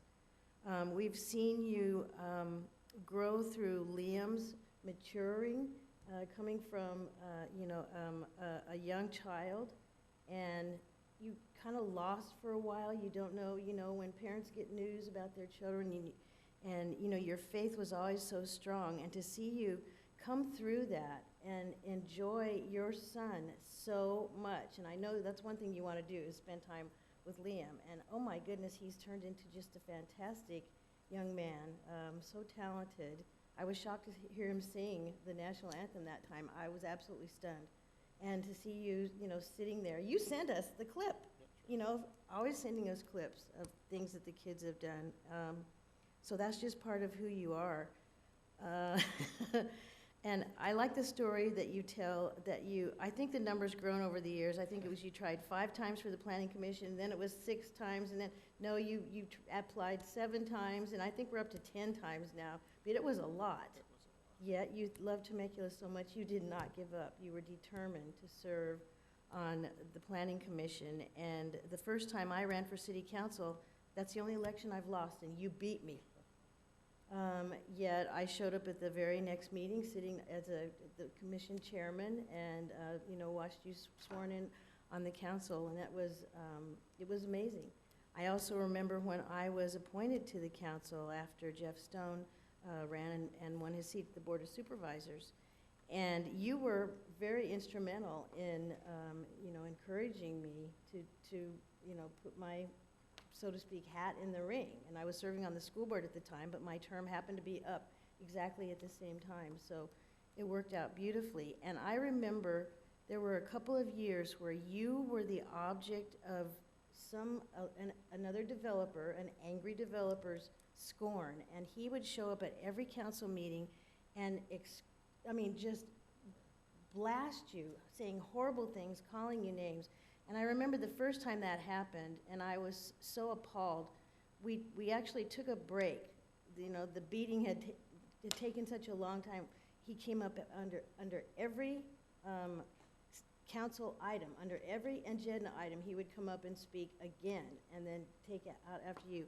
And as we took that break, I just remember getting up and coming over, and I just stood next to your chair. I didn't say anything. People were coming up and talking to you, because I wanted that man to see me standing next to your chair, knowing, and I stood there for the whole break. And we didn't even say a word. In fact, I don't even know if you knew I was there. But I stood there because I wanted him to see me standing there supporting you. And I wouldn't have backed down for anything. Just as you have defended each of your colleagues, you've defended your city staff, you have been true blue in every sense of the word. And you have left such a legacy. You know, special needs, of course, is going to be the one that you're best known for, but there are so many others. And some people have touched on some of them, but going back as far as we do together, I realize how many other things there are. And I want to share my favorite Mike Nagar story. We were so proud to have found a way to build this beautiful city hall as part of Kaiser Marston's study that they did. And he said, you want Old Town to grow, put your civic center down there, put your theater down there. And everybody thought they were crazy at the time. And as the theater went up, things started to get exciting, and the city hall went up. People used to drive by on the freeway and ask us when the hotel was going to open, because it's so huge. When you look at it from the freeway, you can see the parking structure. And so we were all very, very excited to move in, because we were just really on top of each other at Old City Hall. And so we moved in, and we were so used to being so crammed together. For a few weeks, I didn't know what floor anybody was on. I didn't know where Jen was, where's, planning, where's finance. And I remember one of the first council meetings we had in this chamber. You know the story. One of the first council meetings we had, and I think after the meeting, you and I kind of hung back, because I think we were signing papers for high school students that have to get permission, show that they attended a council meeting. So we got up, and we're talking, and we're walking out over there, walking out that door. Well, for those who don't know, there are two doors over there. One of them you walk straight into a door, but to go out into the hallway, you go into that little alcove and you make a sharp left and go out that door. Well, that night, Mike and I were walking out, and he was in front of me, and he walked straight into the door, straight ahead. Well, it's a closet. And he stayed in the closet, hoping that I was not outside the door. Well, of course I'm going to stay outside the door. So he didn't come out, and it was probably 10, 20, 30 seconds. Finally, I reached over, and I pushed open the other door and let it slam, so you thought I went outside the door. And when he peeked out there, my nose was right there next to where he peeked around the corner. And he said, "Oh my gosh, don't tell anybody." And I said, "I won't." And I have told everybody that story, and it was such an you're able to laugh at yourself. And if you can't laugh at yourself, you'll never survive in this position, let me tell you. And we laughed, and we still laugh about it, and I can still see you peeking around the corner, trying to see if I was still there, and there she was. And I will never forget that. That was probably the most endearing moment. Had you heard that story? Oh my gosh, it was hilarious. That was the most endearing moment I had with you, and I will cherish that moment forever. And yes, I'll continue to talk about it for years. So you're going to be so missed. We have new and exciting things coming up. But you will be so missed, because you've been just, a staple. And for 10 years, we had no changes to our city council. And that was and so much was accomplished in those years, and everybody brought something to the table, and that's the good thing. Everybody finds their niche and brings something to the table. And your niche was huge, and, you lived in it with gusto. And so, Tom and I love you, we love family. And you don't live very far from us. So we'll have to be over and, do some barbecue. And the Christmas exchange will continue. Oh, man. Councilmember Nagar.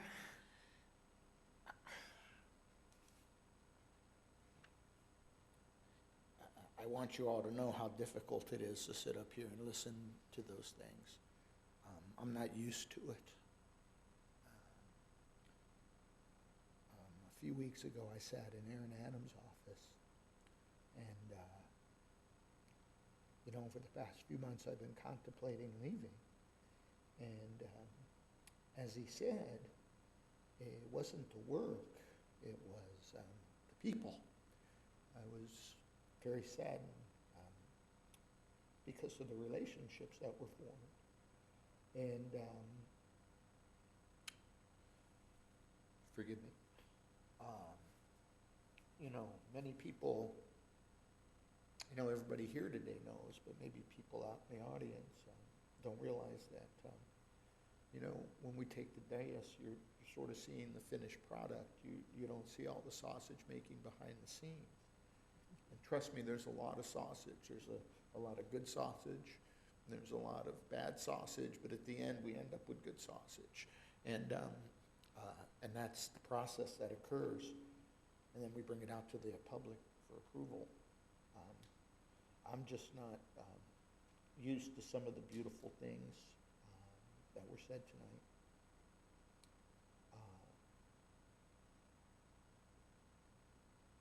Naturally, this is a time when one portion of my life is closing, and you wonder what's coming next. And you wonder if you made any sort of difference. You wonder if you could have done something better. I didn't set out to get on the special needs cause, but you get dealt this deck, this hand, and you go with it, and that was pretty much the Lord's will. But I thank you all because you've given me an answer to prayer that was, I hope I've affected something that would last. I just wanted to say a few other things. I wanted to tell you all that it's, for years, it has been an honor, and I marvel. I just really marvel I got the opportunity to do this. I look at being able to bring things that are stirring up in me and bring them to a place where people would listen, get massaged by my colleagues and by staff, and then somehow see them out there come to fruition. I can't explain to you how amazing, how satisfying that is. And people may never know, but that's okay. You still get to see them out there enjoying things that that are just remarkable when we see people out on the skating rink, or when you see them being treated in the hospital, or when you, I don't know, see a new sports park or something of that nature. I remember going to Ronald Reagan one day and walking around the sports park, and there were people walking, and then in the community center, every room was taken. Yeah. And over at the skate park, they were skating, and on all the ball fields, they were practicing soccer and baseball. The lights were on. Maybe 1,000 people were there if you counted them up, and I said, wow, that's pretty cool. Everybody's using the park. That's what we're supposed to do. I can't quantify the honor. I got elected when I was 37 years old, and Marianne, you started to allude to a few things. At 37 years old, I'll be 59 at the end of this month. My daughter was 6, okay? You see Sienna there, she was 6 years old. On election night, we deposited her at a friend's house at Lakeview, at Lake Villages, where we had our, election party at the clubhouse there. And back in that day, Madam City Clerk, if you wanted to know the results, you had to have somebody down there to call you with them, down at the registrar's office. And so we would keep getting updates, and we would put them on the board, and it was a very exciting night. I have to thank my family. So, being on the council, it sort of becomes the fabric of your life. It's in order to do it, and to do it with the love, something has to give. But then you find out that, well, maybe you can weave it in. So you go to the parades and you bring your family. I was counting them up since we skipped this year. 22 4th of July parades, 22 Christmas parades, countless tree lightings. You just go down the list.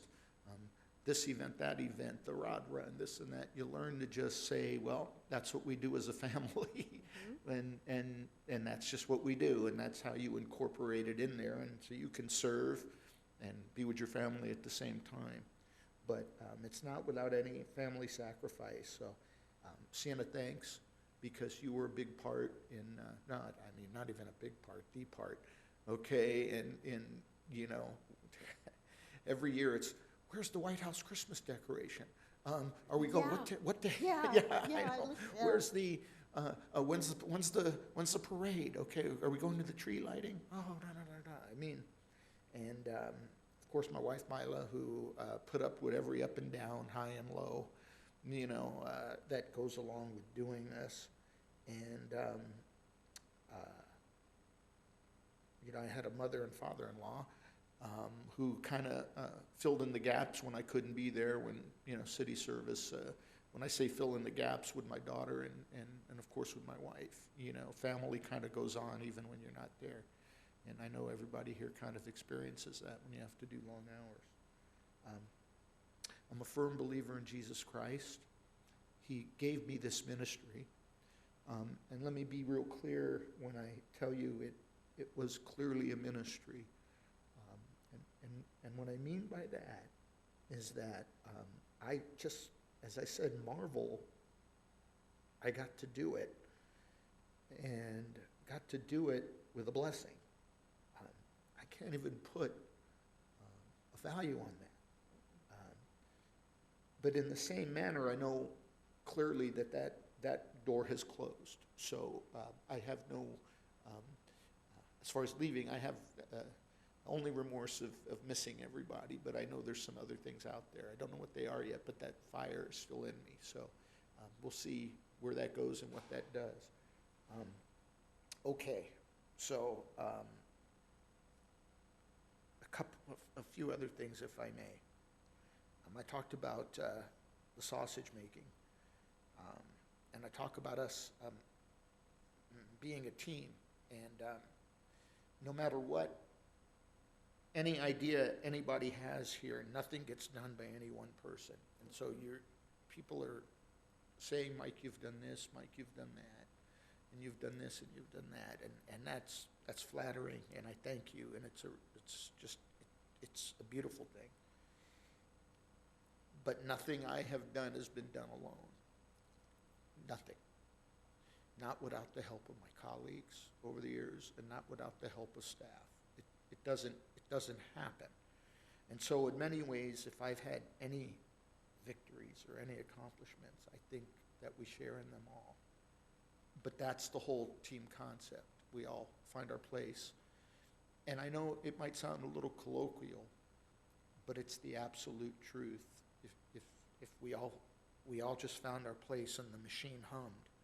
You talk about that 10-year stretch, the things we accomplished in that 10-year stretch. Yep. Cities would have been thankful to accomplish one or two of those things. Yep. Believe it or not, we're still there. Getting $50 million from the federal government was nothing short of spectacular. Yep. And I know Councilmember Ron likes to thank me for my involvement, but he was back in Washington talking it up, and you played an amazing, if not the front man on that. Yep. Nothing gets done without the team. So you've mentioned this as well. We've all celebrated births and deaths, and so there's some people I just kind of like to thank that I don't want to forget about. that I have to just thank real quick. Through the years, I've served with many a police officer, and I could tell you, I wish I could thank them all, but Temecula officers are second to none, and they continue to be second to none, and they have made us, in many ways, what our city is today. The same thing goes for the fire department. I don't know of any other city where you can dial 911 and have somebody at your door in less than 5 minutes. That is not because of happenstance. It's planned. And it's because not only this council and this staff, but also the work ethic that the firefighters have as well. A shout out to people I've worked with over the years. I didn't see Christine Damco here from Economic Development, but she kept the wheels of commerce going here, and I wanted to thank her for that as far as job creation and job retention is concerned. And you know, Isaac, you and I have had some talks, and yeah, I'm the only one who calls you Ike. Where are you, buddy? Are you still here? Hey, Ike. And, you know, council member doesn't really interact with HR too often, okay, unless we need something. But, you know, the good news is we just never hear anything out of your department, so it runs. And I think even to this day, nobody has to really think about HR, and that's a good thing, because you're handling, how many employees do we have now, Aaron? But how many? So we had 300 in our height, right? Pardon? 280. So that's no small feat. Of course, I didn't see Mike Heslin here tonight, but was he? Yeah. You know, Mike, if you're watching, God bless you. Again, IT is the same thing. You know, some you don't hear about them. Everything just works. And I got to know Mike very well. But I got to know him in the halls of Home Depot, because I would run into him 2-3 times, and in each time we'd end up spending half an hour to an hour just in one of the aisles. And I know his hobbies, I know what he likes to do, I know what kind of off-road vehicle he has. I mean, you know, that's how you build relationships, and that's just what we did. Jennifer, over in finance, listen, you make numbers interesting. Okay, so when it comes to doing budgets, no, I'm really serious. I joke, but I'm also serious. You know, one of the biggest things that we do is deal with the budgets and have to know where things go. You know, notwithstanding this COVID environment, there was a budget you guys gave, I think it was last year or the year before, we could have put that to music. Okay, seriously, if Mozart was around, that presentation that you guys gave could have been put to music. And it was amazing. Do you guys remember that one? Yes. Yeah. And we also said send it around to every city, because that's how it should have been done. Amazing work. Community development, Mr. Watson. Temecula Valley High School graduate. When Aaron told me he wanted to hire you for that job, I said, you're going to hire that punk kid? Okay. I mean, the guy, does he even shave? Okay. Yeah.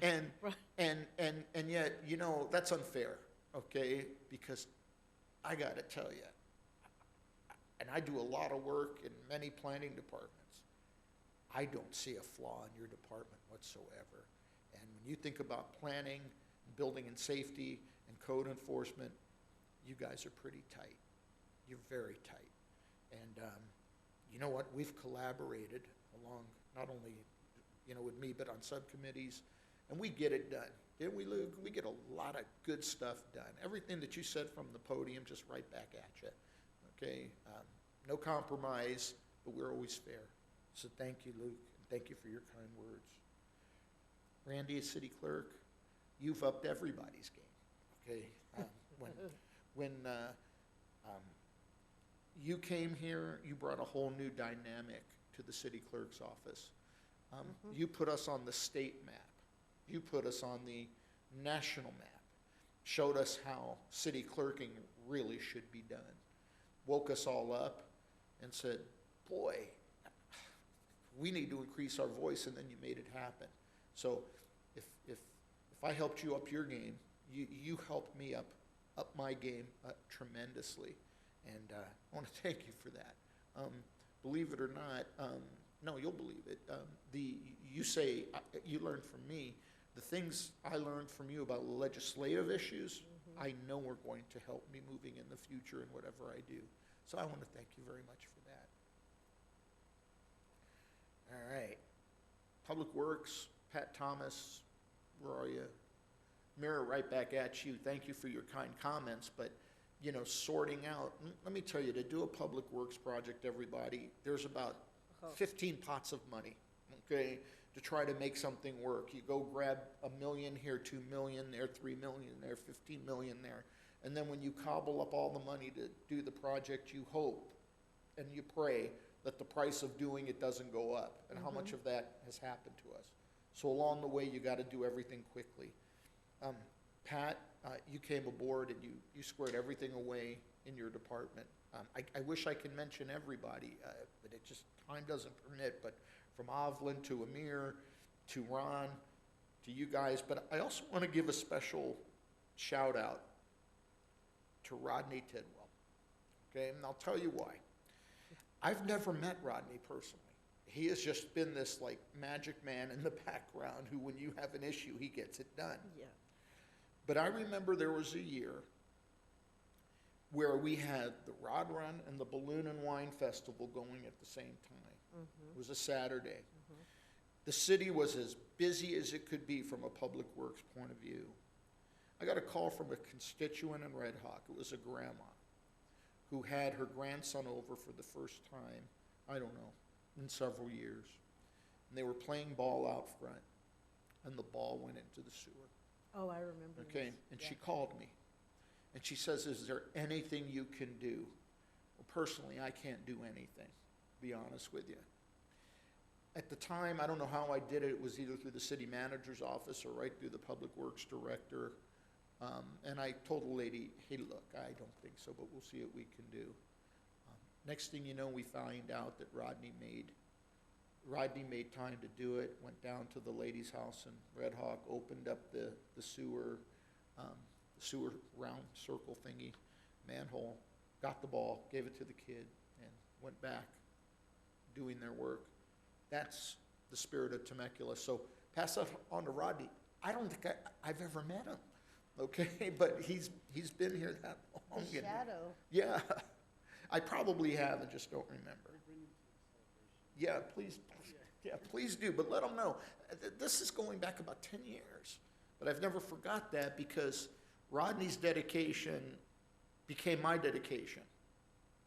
Became his dedication, became my dedication, and the boats for everybody. The tide just kept raising the boats about what we're supposed to be doing as far as serving the community.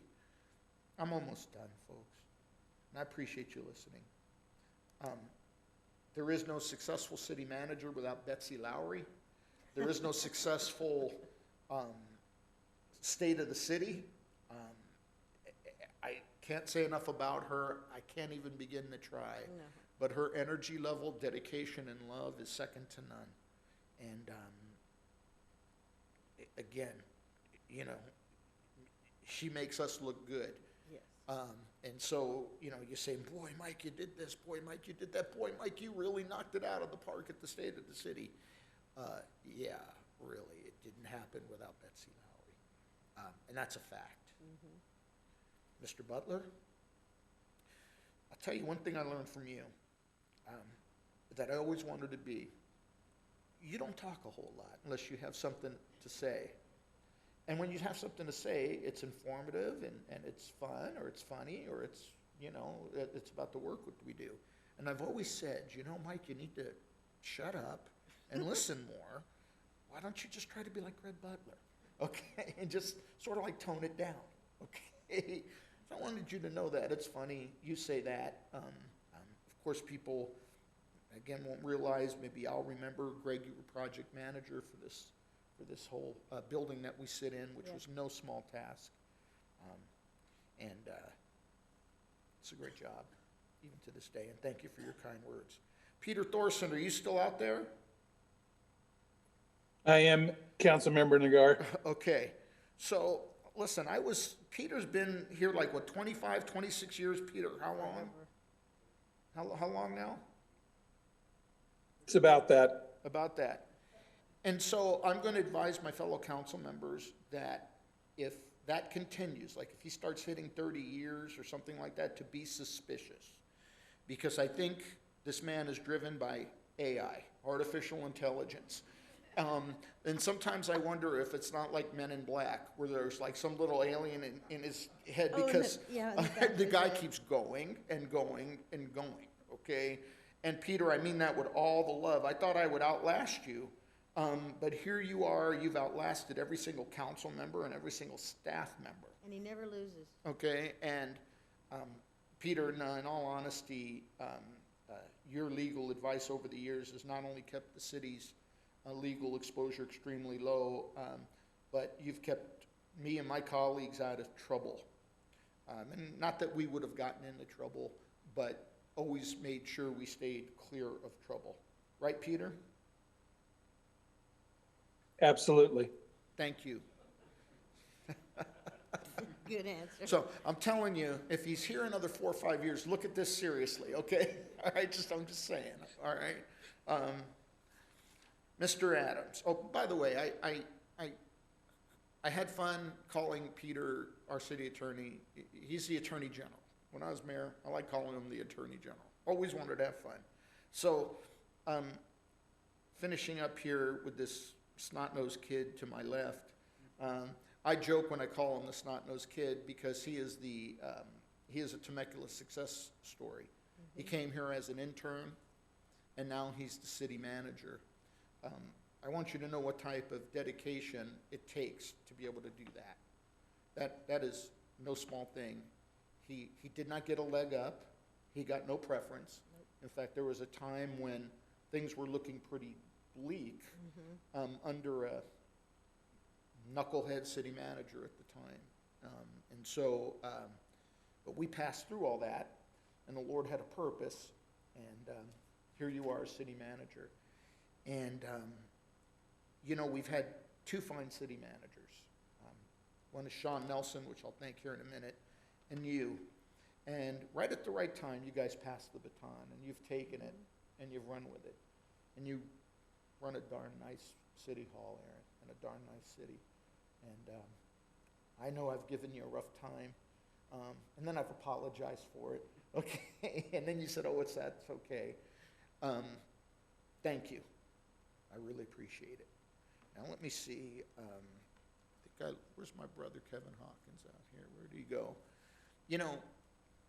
Kevin, Aaron, and I occasionally stew. We always share scriptures almost every day, word for the day. And you know what? It's interesting because sometimes one of us is down, the other one has the word. It just sort of works out that way.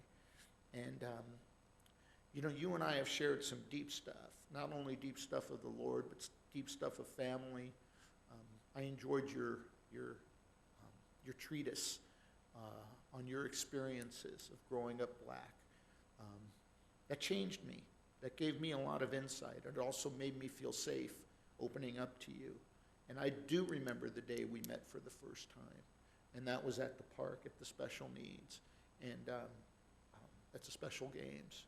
And I've learned a lot from you as well. And thank you. Thank you for your dedication. And I wish I could name everybody from Don to Wilhe to Tracy to Erica. My gosh, everyone down the line. It's unfortunate we're in this COVID setting, but then again, they've just changed and rolled with the punches. But the things the people in this community enjoy are just amazing because of the team that you put together. I don't think I missed anybody. Let me just have a look. I don't think I missed anybody. No, I did not. So I'm going to finish up here real quick and just thank you. I mentioned Sean Nelson, heck of a city manager, heck of a friend. And Sean, I wanted to thank you. Many people will not remember Lori Lockwood, but she was the editor of The Californian, a paper that's no longer around. She was the editor. She was an editor with the highest integrity I've ever seen. And through the years, her and her reporters like John Hunneman and a few others, always reported well and never sensationalized. And at the time when we were in the growth wars, at the time when we were building this building, which we got excoriated for 8 or 9 years as building the Taj Mahal, okay? They always just reported the facts and reported it evenly. And by the way, you'll enjoy this, Jessica, and Stu, you probably already know, I think we owe on this building about $15, $17 million, something like that. Relatively, it's a pittance. We built this whole thing almost all for cash. And again, it's amazing work by Sean Nelson and his staff at the time. Quickly, Jeff Stone, I've learned a lot from Jeff Stone. Enough can't be said about Jeff Comachero. Where I was rough around the edges, Jeff would smooth me out. Where Jeff needed a little kick, I'd give him a little kick. And that's how we performed together for many years. The late Ron Roberts, everybody knows his contribution. He's very instrumental to me. Chuck Washington, thank you, Chuck, for the service. He was part of that 10-year streak. Yep. Yeah, and he knows service as well. There's a gentleman here, I think only Mary Ann may remember, maybe my daughter will remember. His name was Chris Peterson. Yes. Okay, and nobody will remember Chris. He's not around anymore. But he played a big part in how the city, the tenor of the city was formed. And there's one thing he taught me, is that when there's a fight, run to it, not from it. And that philosophy, I told him the other night, has never failed me. And he appreciated hearing that, and I said that I would give him a shout out because it's been a philosophy. Mary Ann, you were always faithful, okay? Seriously, I always knew what we can count on, and you were always there. You're always there for a cheer, always there for a kind word, always there to be well-reasoned, and to tell me if I was a knucklehead, okay? Yes. So I appreciate that. Zach, I haven't known you too long. We've gotten to know each other. We ride bikes quite a bit. Yeah, we don't agree on some things, but it's really funny. It doesn't really matter on a bike ride, you know, and that's where you know that change is possible. That's where you know that you can learn from everybody no matter what, because those things weren't important. You were important, okay, on those bike rides. I was important. Our families were important. Everything we talked about on those rides, those were important. When you start looking at those things, all the other stuff you don't agree about, you know, we can talk about all those things. It's really, they kind of melt away. Now, my friend Matt Ron. Yeah, we've had a few doozies, okay? Boy. But you know what was interesting is I would go to Matt, and I'd feel real bad, okay? Just because I don't want to fight with anybody. And I'd go, hey, are we okay? Okay. And I would tell him that, and he'd go, yeah, we're okay. The first couple of times I was a little awkward. Then after a while, just our friendship formed. And again, getting together outside in many ways when we were in our cigar smoking times, and you know, all of those things, and all the other things we discussed. But I have to tell you, you know, after some of our, you know, tay-to-tays, I'd say to myself, you know, you went head to head with, you know, a guy's got 2 masters and a PhD. Okay, it's not too shabby for a guy who barely graduated high school. Okay. But you know, I could truly say, you know, we have become brothers, and I do love you. And Aaron, I didn't say that for you. It's not that I don't love you all. It's just that I have a special relationship with him, and I love you, Hawk. And I love you too, Aaron, and I need to say those things. These are just people I talk to all the time. Okay, I'm almost done, but just 2 more things. Stu, you're no stranger up here, okay? I think you've always been a good man, Stu, because I've known you a long time. Stu did Liam's first haircut. I have it on tape or on video. Patient as all get out, and you know, at the time we didn't know Liam was autistic, but you know, over the years, Stu did that, and over the years, you know, now Liam doesn't have a problem getting his hair cut anymore. It used to be a real problem. But you're no stranger up here. And whatever there was to learn from what's happened to you in the past is in the past, and I know you're a better man because you're a good man. Just that simple. And the community loves you, and they showed that. So welcome back.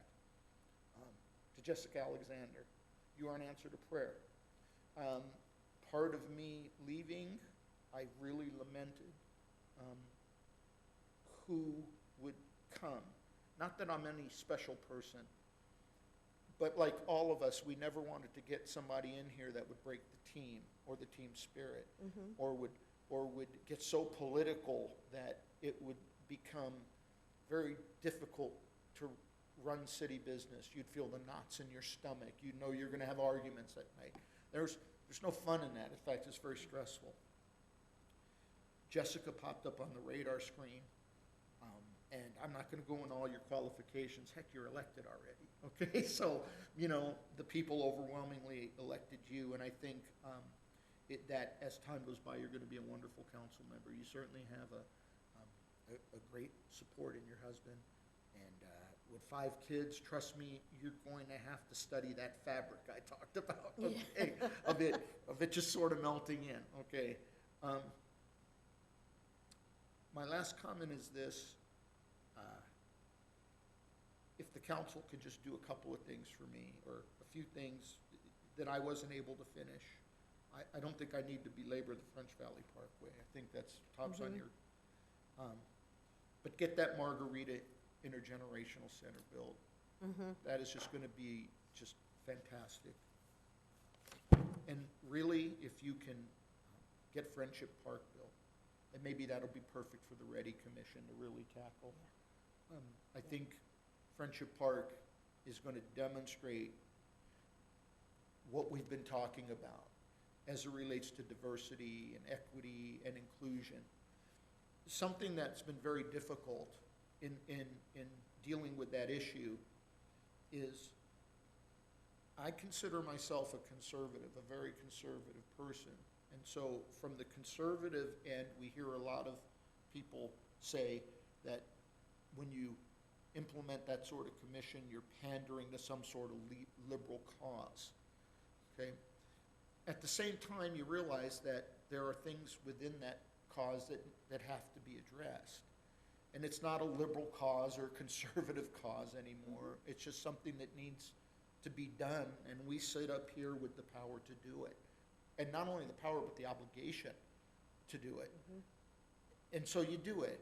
And personally, I don't think it's going to become some racist think tank or anything of that nature. In fact, when I see Friendship Park, I see what that commission's going to be like and what is meant with that commission. So I hope you will take up the Friendship Park cause. And then my last comment is inclusion. I didn't do nearly enough, and time just didn't permit, but we need to make sure we create jobs and homes for those who have these disabilities.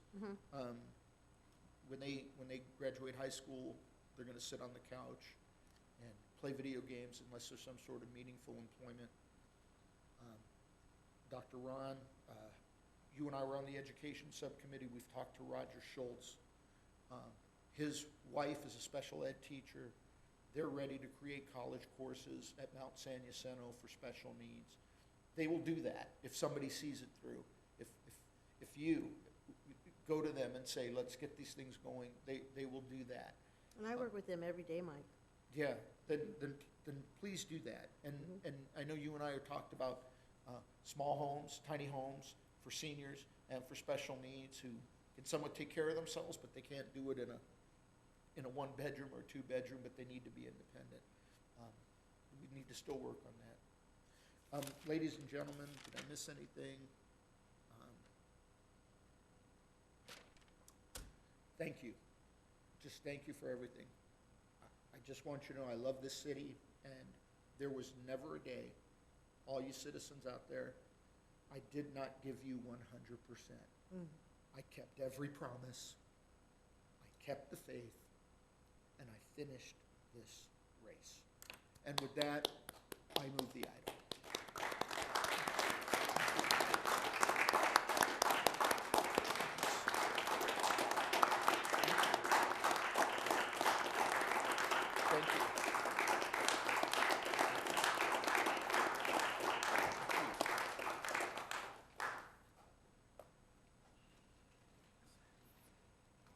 Mayor Pro Tem Edwards.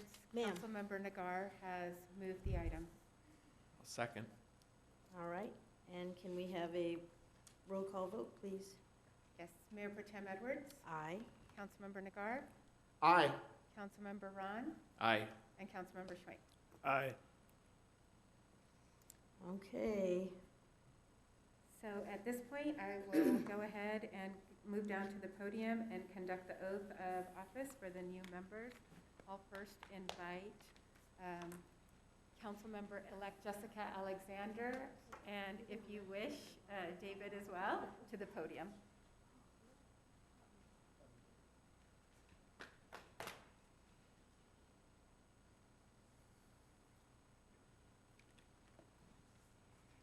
Welcome, Councilmember-elect Jessica Alexander.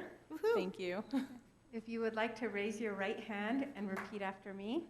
I state your name. I, Jessica Alexander, Do solemnly swear or affirm do solemnly swear or affirm that I will support and defend that I will support and defend the Constitution of the United States the Constitution of the United States and the Constitution of the State of California and the Constitution of the State of California against all enemies, against all enemies, foreign and domestic, foreign and domestic, and that I will bear true faith and allegiance and I will bear true faith and allegiance to the Constitution of the United States to the Constitution of the United States and the Constitution of the State of California, and the Constitution of the State of California, that I take this obligation freely that I take this obligation freely without any mental reservation without any mental reservation or purpose of evasion, or purpose of evasion, and that I will well and faithfully and that I will well and faithfully discharge the duties discharge the duties upon which I am about to enter. upon which I'm about to enter. Congratulations, Councilmember Alexander. Thank you.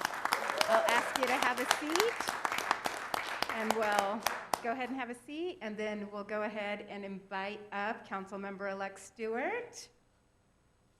And our acting medical professional tonight, Assistant City Manager Greg Butler, will quickly sanitize the podium. Thank you, Mr. Butler.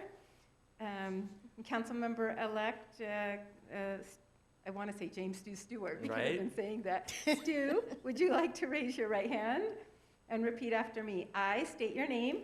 I state your name. No, I'm kidding. I, James Stewart. Welcome back, Stu. Do solemnly swear or affirm Do solemnly swear and affirm that I will support and defend that I will support and defend the Constitution of the United States the Constitution of the United States and the Constitution of the State of California and the Constitution of the State of California against all enemies, foreign and domestic, that I will bear true faith that I will bear true faith and allegiance to the Constitution of the United States the Constitution of the United States and the Constitution of the State of California, and the Constitution of the State of California, that I take this obligation freely without any mental reservation or purpose of evasion, and that I will well and faithfully discharge the duties upon which I am about to enter. Congratulations, Councilmember Stewart. Thank you. So at this point, we'll go ahead and ask Councilmember Stewart to go ahead and approach the dais, and we will go ahead. You're going to be right here, and we'll switch the nameplates in just a second. And Councilmember Alexander, if you can go ahead and sit where retired Councilmember Nagar was seated. Mr. City Manager, can you switch the chairs, please? So that Councilmember Alexander can have a clean chair. Great, thank you. Yay.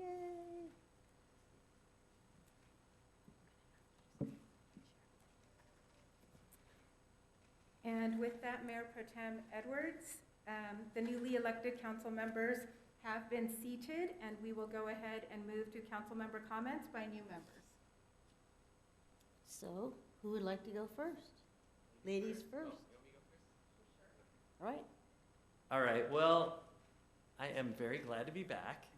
And I have learned a lot in these last 6 months. I've spent a lot of time soul searching, talking to people, and I have a new appreciation of this job and what it entails. And I do want to comment on Mr. Nagar's retirement, because a lot of people don't know, I actually used to cut Mike's hair too. I was going to ask him about that. I really was going to ask about that. He had hair at one point, and I used to cut his hair too. So, and I was going to mention about Liam too, but you know, Mike is one of those guys that I think we've all alluded to the fact he's going to be the sixth Beatle of this city council. Yeah. You know, he's going to be the one we're going to be. And I'm going to expect, and I know I'll get, funny texts while we're at city council meetings, because he was Yes. constantly doing that. Even at the dais, he was texting funny stuff. So I really appreciate the time that we got to spend together, 3.5 years, and you really were a important role model. You know, after all this testimony from everybody, I just want to be like Mike. You know, it's like, really. And so, congratulations and God bless. That's it. Okay. Jessica, it's so nice to have a woman on the council after 15 years. 15 years. It's a long time. Yes. So, welcome. I'm so excited. Thank you. Thank you. I'm very excited. And I just want to say good evening to everybody. And it's an honor and a privilege to be sitting here with all of you. I know I have a lot to learn, but I'm looking forward to it. And there's no fear, just looking forward and running to whatever we need to get done. So thank you. No fear. None. That being said, first I'd like to thank my Lord and Savior for giving me the opportunity to serve him and Temecula and my country and the community. Second, I want to thank my husband, David Alexander, my daughter, Sammy, Gunnar, Conan, Natalie, and Archer, and I had to write them all down to make sure I didn't forget anybody. But all of you stood through me for the couple months of the campaign, and it was a long campaign, and I learned a lot on this journey. So thank you for cooking dinners when I needed you.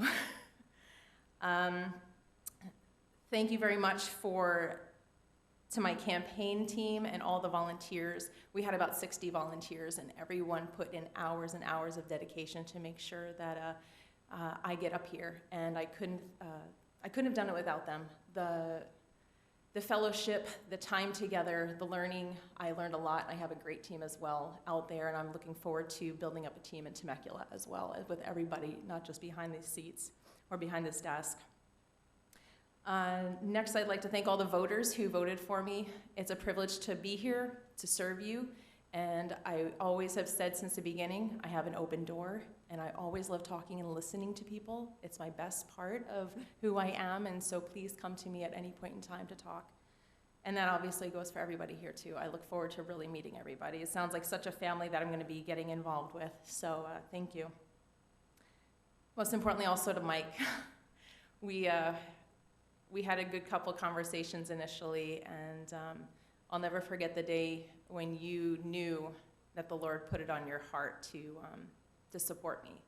And it was, I don't even remember the exact words sitting up here, but you just said the right words, and I said, all right, it's time. So I thank you for supporting me and giving me that wisdom and friendship. And lastly, I just want to say thank you to the City Council and staff so far for all that you guys have done in connecting me.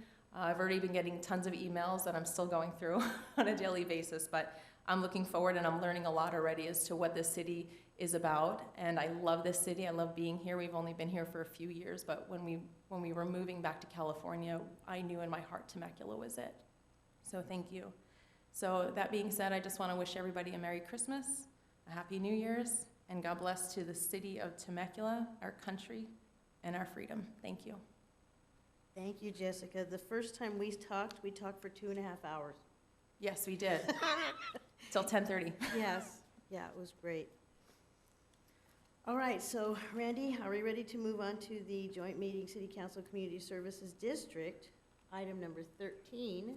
Yes, Mayor Pro Tem Edwards, yes, you have just called that meeting to order. I will give a very brief staff report. Okay. The City Council and Board of Directors of the Temecula Community Services District appoint members to serve as mayor, mayor pro tem, president, and vice president every year. These appointments are effective January 1st, 2021.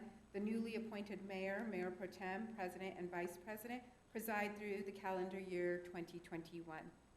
And at this point, if the council members do not have any questions of staff, we would actually ask that you individually consider the position of mayor first, then mayor pro tem, president, and then vice president, and have a discussion on each and provide a direction and motion on each. With that, Mayor Pro Tem Edwards, I'll turn it back over to you. All right, so I will start with whoever, Matt, you want to go first? Sure. Well, first, welcome, both of you. This is exciting. I wish we could be sitting a little bit closer, Yeah. but we'll get there eventually, so don't worry about it. Look, this has certainly been a year that seemingly continues to challenge the core of our city. And it's not what we expected January 1st when we were here, but here we are. We remain strong, resilient, capable of meeting these challenges, and it's not by accident. And I have to say a special thanks to our staff, our city manager's office, our city manager, and this council for being part of that journey this year. And I can't think of a person better suited to serve as mayor in 2021 than our own Mary Ann Edwards.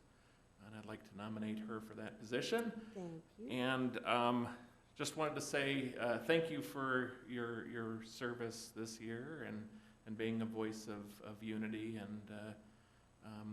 and reason. And with that, I would nominate you as the mayor. Honor. So, Yeah. May I? Jessica, you want to go next?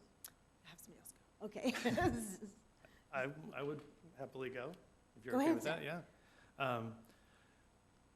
This has been a year. You know, it just really, really has. So, you know, to the new council members, Councilmember Alexander and to Stu, welcome back. And if I could just share briefly, you know, to Councilmember Alexander, I mean, I was just in your spot a couple of years ago and sort of like trying to take this all in, and I think you're on the right path to just sort of soak it in and really understand the gravity of where we are and lean on staff. Aaron right there is going to be a much help, probably more help than council will. So I'd just like to say that. Councilmember Stewart, you and I had a conversation just yesterday. It was a very intense, very emotional, very private conversation. I think the things that you told me, and like I said to you, if you articulate that to the community, which I believe you will and you are going to do, I think we're going to be in a better place for it. I think, I just think we'll be in a better place. So appreciate that. I couldn't agree with Councilmember Ron more.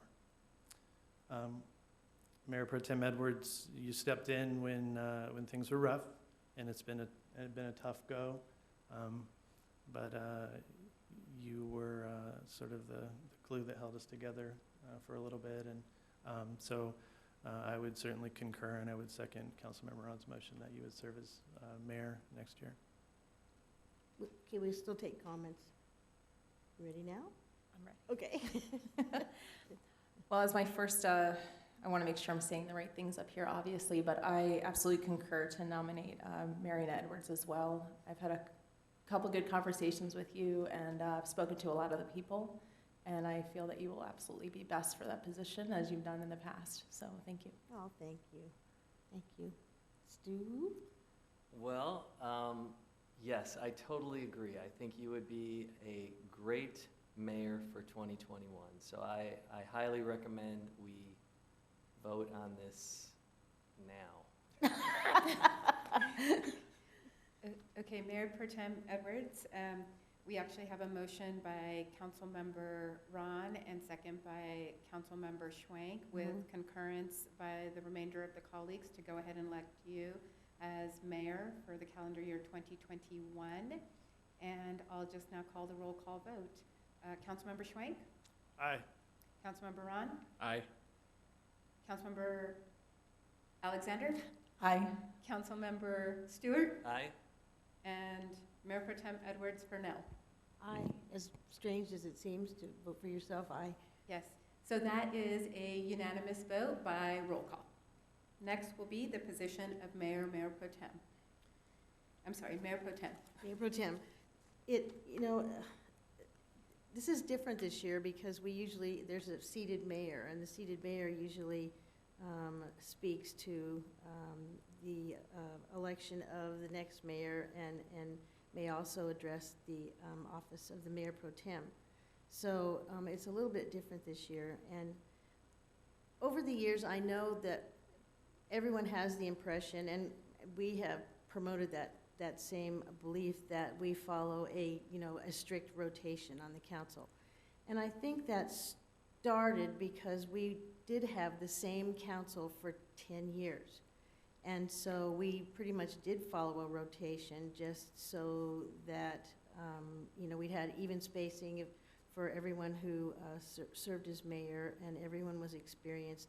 So, but there really isn't a fixed rotation, especially when you have new people. So what do we do now? So having said that, I would like to nominate Matt Ron for Mayor Pro Tem. And Councilmember Schwenk, with your experience with community services, I mean, you are totally qualified to sit as Mayor Pro Tem. But I think I want to go with Councilmember Ron this year just because of his experience and the fact that I think it's going to be another challenge. And you have been such an advocate for everything the council does. You've jumped in with both feet. You're always in the community. You've done a wonderful job. And I think that, maybe the next year, I can see, you serving as Mayor Pro Tem the next year. So I would like to nominate Councilmember Ron to serve as Mayor Pro Tem for 2021, or 2021.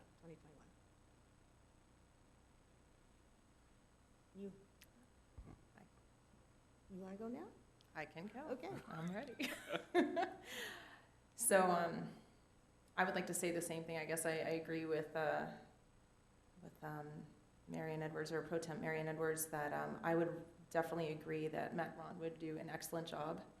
The little bit I know of you and we've spoke, I really feel that you'll be a great Mayor Pro Tem, and I look forward to working with you. Thank you. So do you want to make that a second? Make that a second. Made the motion. You made it first, so I'm going to make it a second. All right, there's your first second. Yes. Okay, Stu? Well, I've had conversations with Zach, and I really do appreciate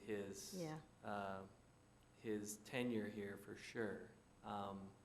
And so I would be okay with Zach also. So, but I do know Matt, and Matt does, and I do think we are going to struggle even in 2022. So it's going to be a interesting next 2 years. I mean, as we know, the vaccine is going to be a slow roll, and I think this city is still in for, and this country is still in for a little bit of a bumpy road. So I would also be okay with Matt, but I love you too, Zach.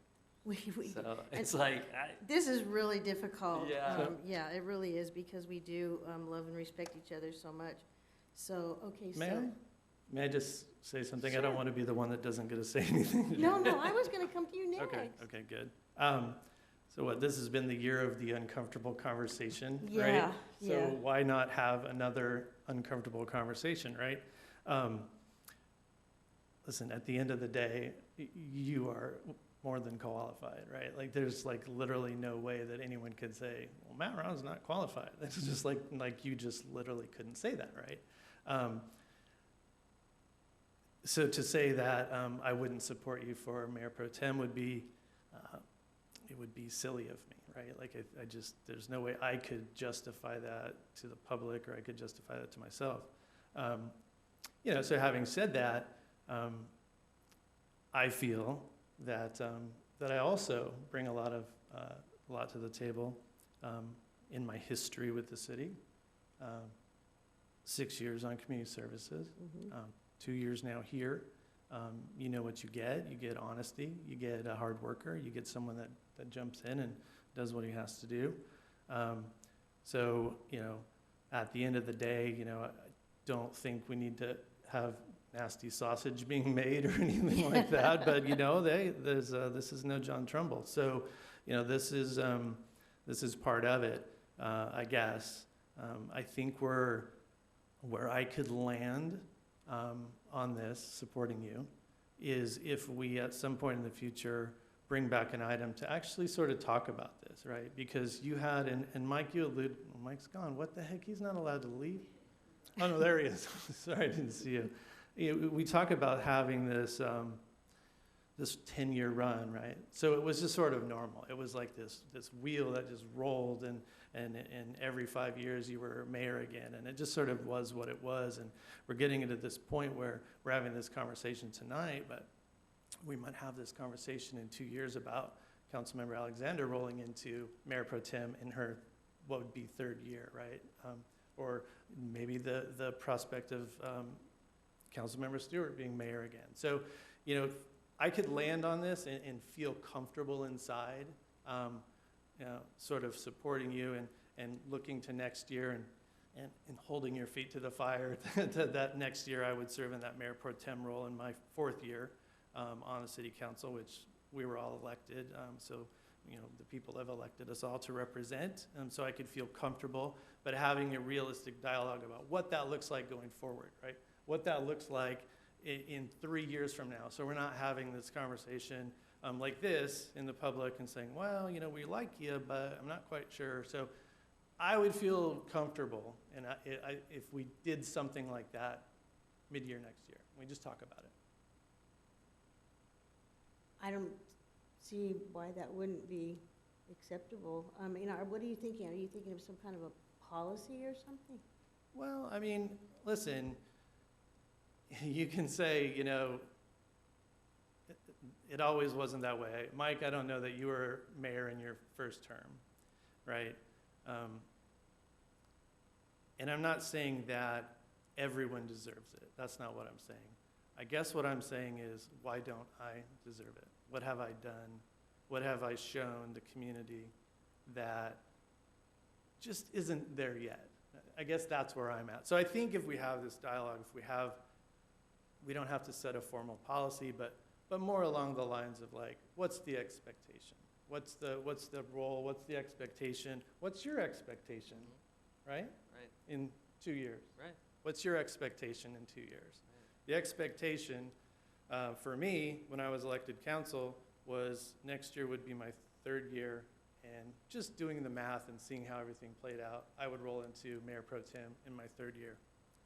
And in my 4th year would be appointed mayor. So I'm struggling with that. Well, I can tell you that's not typical, because there are 5 of us, so it's, you know, it's a 5-year cycle, just naturally a 5-year cycle. So, and it was 5 years for me and Mike, probably 5 years for you, yes. I just think we're getting, and I don't mean to interrupt, and I'll end with this. I think we're getting into this transition period, and like I said, you had 10 years solid where it was the same folks. Matt, you were mayor your first term in your 4th year.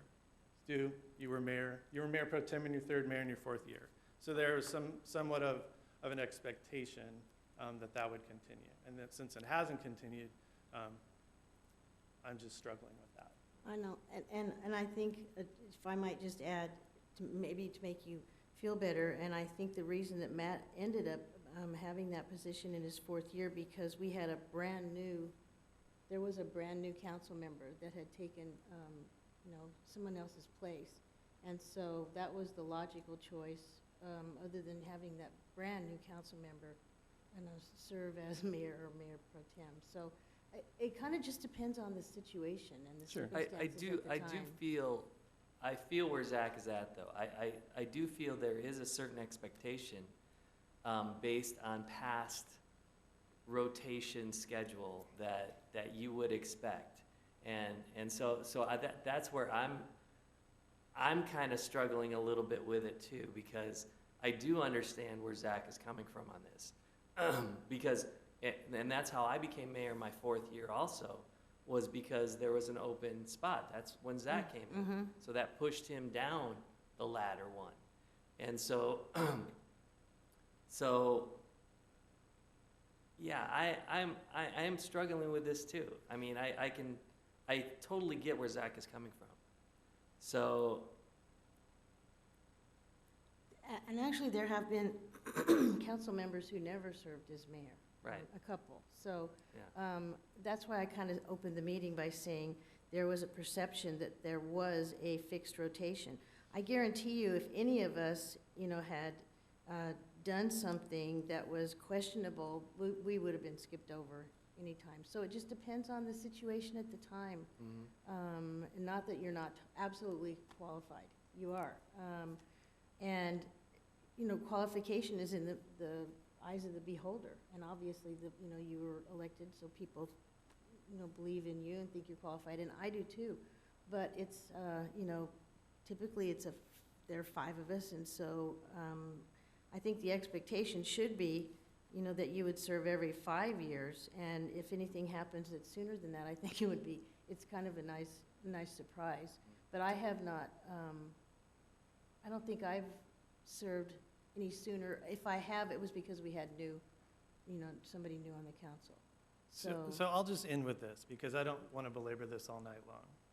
Matt, I would support you in a heartbeat. You know that. We've had these conversations. You're fully qualified. It's not the issue. I think where I'm talking about is when we have this conversation next year is if Mayor That's okay. Mayor Edwards, if we have this conversation again, and you said next year I would serve as Mayor Pro Tem, so then the year after that, we'll have a conversation. We will have a tough conversation to have.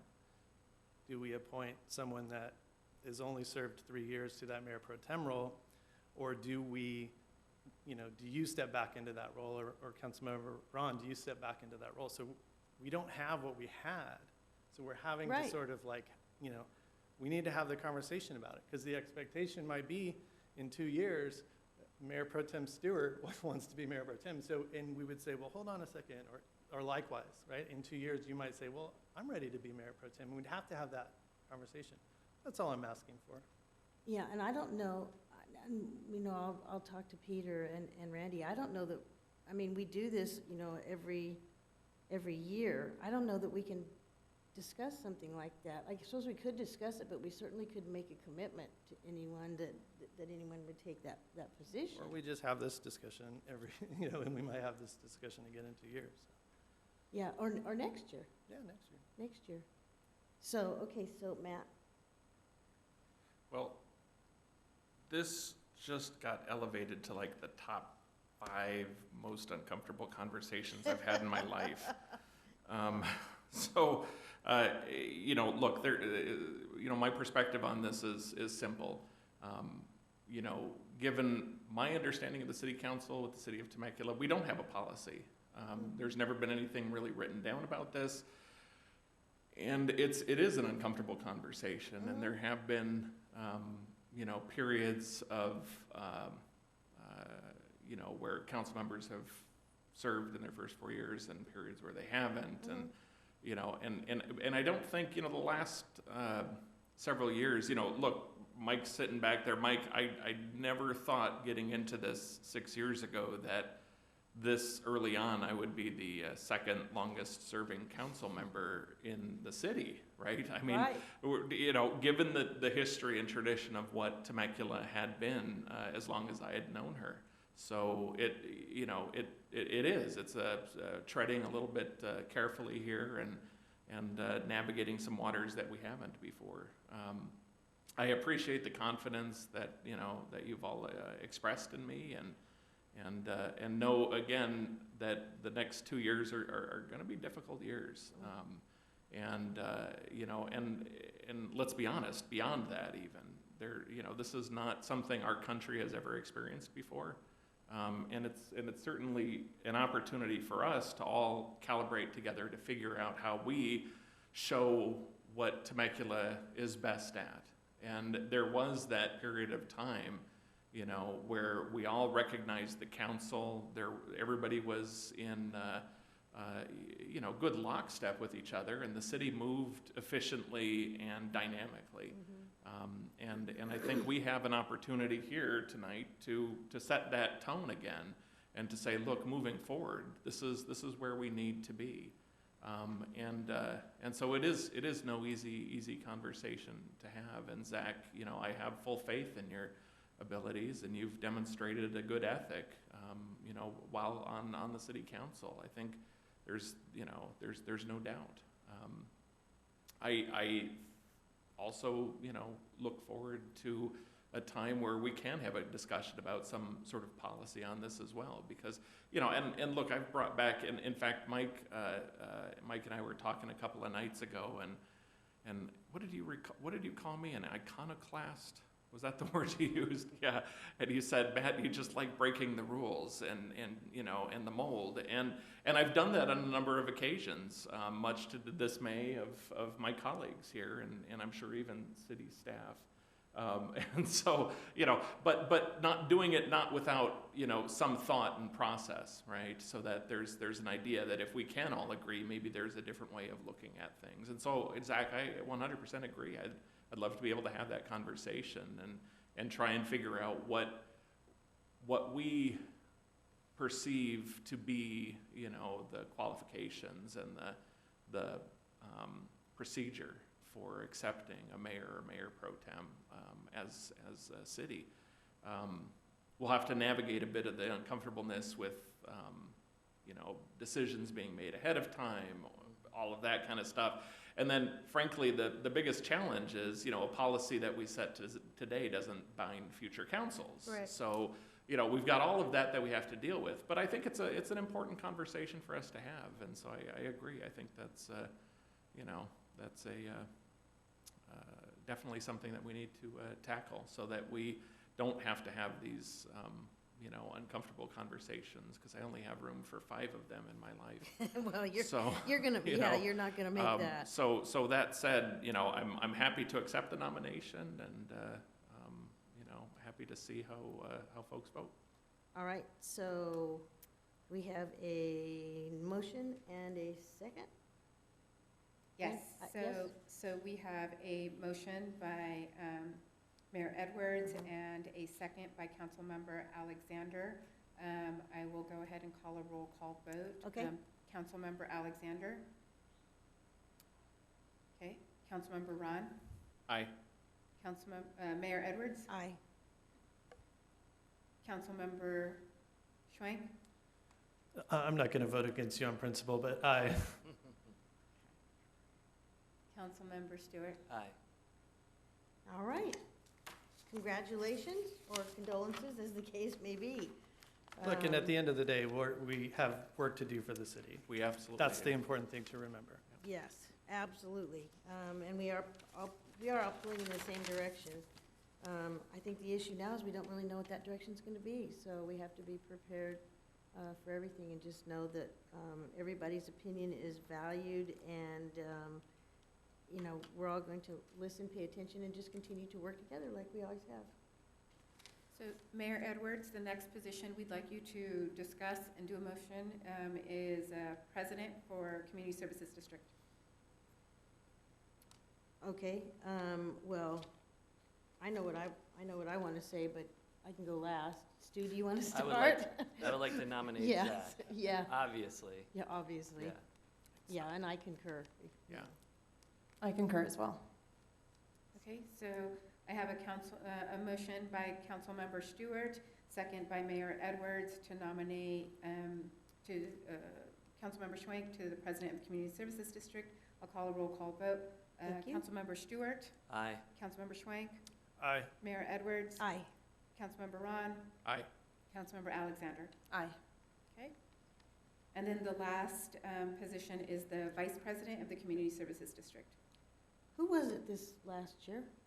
I'd be embarrassed if it was me.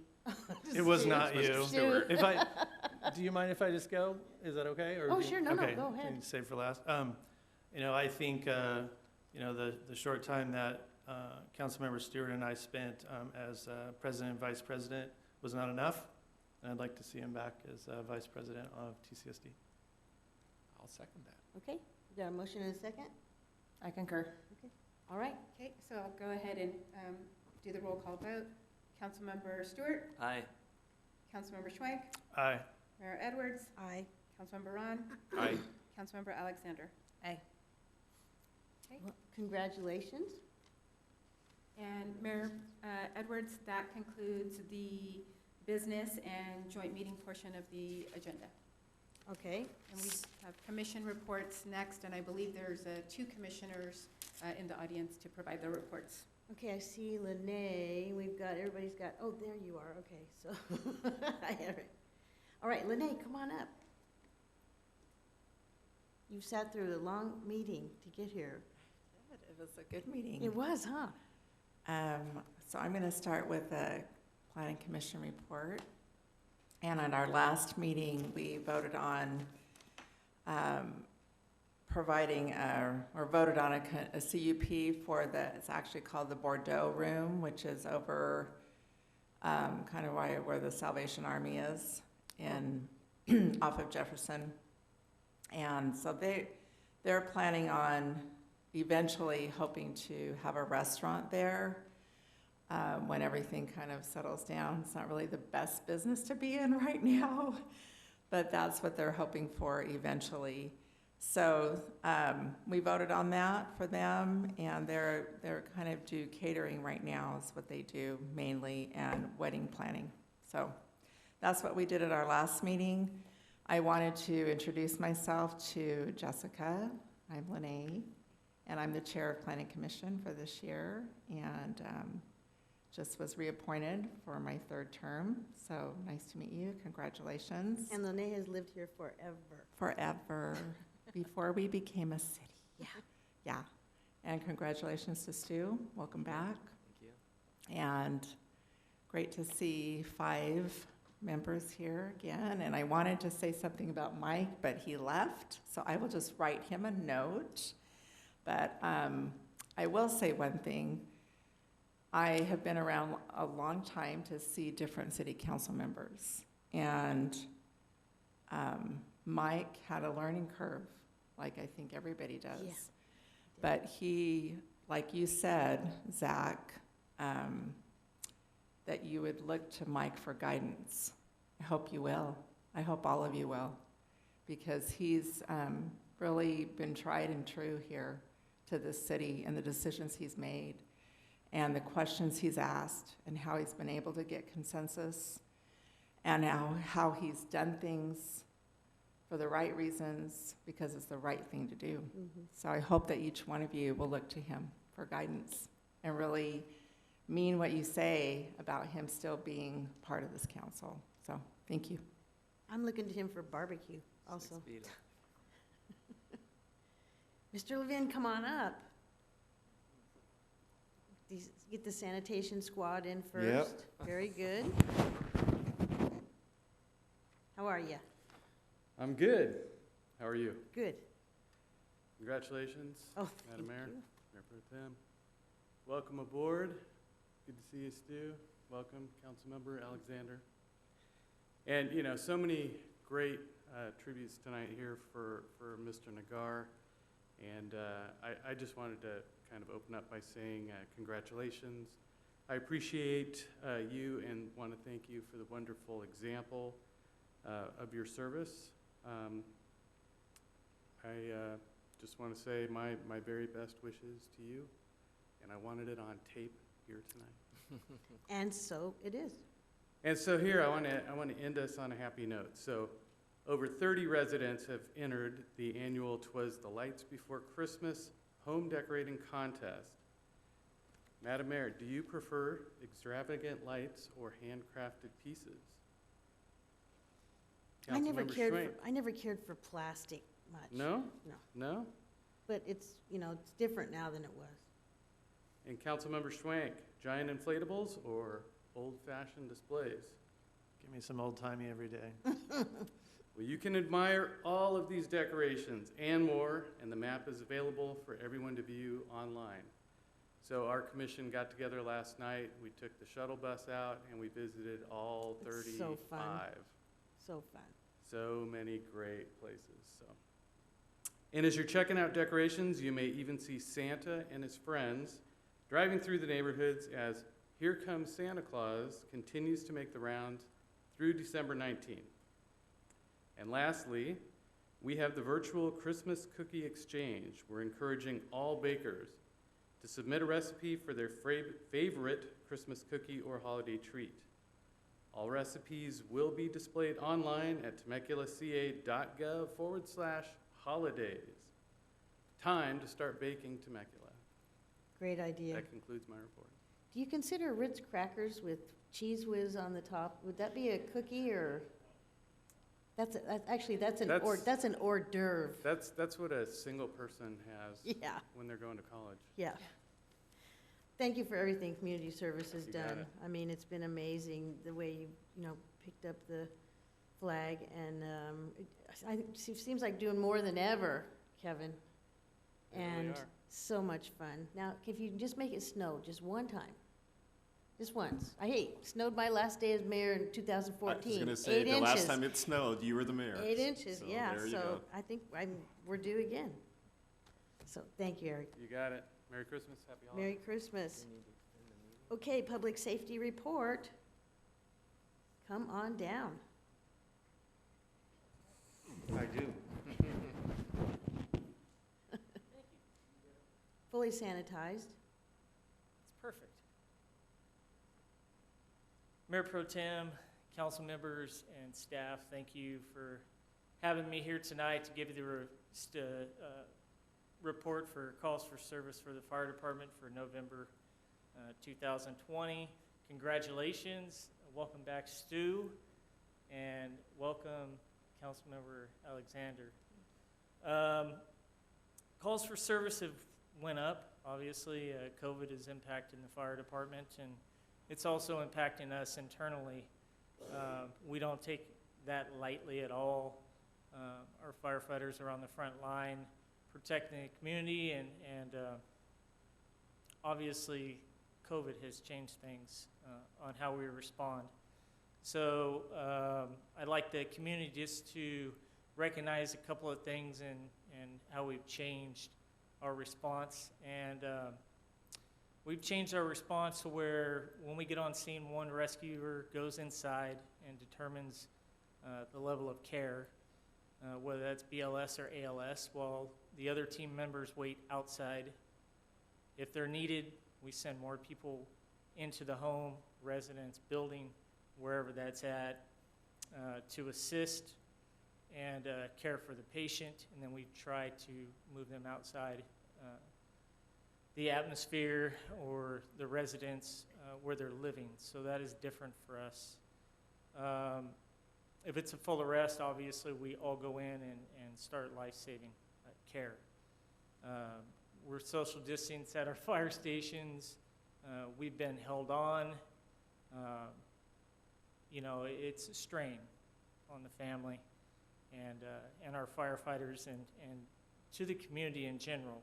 I just would be remiss if I didn't mention that tonight, coming into flu season and other things that we're coming into, and hospitals and fire department and law enforcement are getting pretty taxed at this point. But the city of Temecula is covered.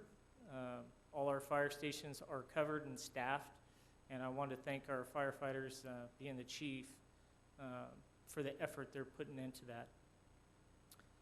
For the month of November, Temecula Fire Department ran 699 calls, 462 of those being medical related and transport. Total of 58 traffic collisions. We have had an uptick on the freeway. That's where a majority of our traffic collisions are, and a total of 15 fires in the city. As far as the prevention side goes, in the city of Temecula, they've been really hustling. Plan reviews, they've done 306. Construction inspections, 281. Annual inspections, 420. And City Hall is closed, so we have 0 counter or public inquiries at City Hall. Want to end it on a good note, though. I'm very optimistic about our future. I know that we will pull through this as a community, as public safety, and as a city. So I'd like to wish you all very happy holidays, and I thank you for your support. And thank you for your continued service. You know, it's been a very challenging year in a challenging environment. City Manager's report. Madam Mayor, it's been a year, unlike anything I've ever seen or experienced in my entire career in local government, nor any year that I ever want to duplicate again. So I too am going to remain optimistic that we have 10 terrible months behind us, which is far more than we have in front of us. And that's how I choose to look at 2021. But it hasn't been without incredible challenges here on our staff, on this council, on the community.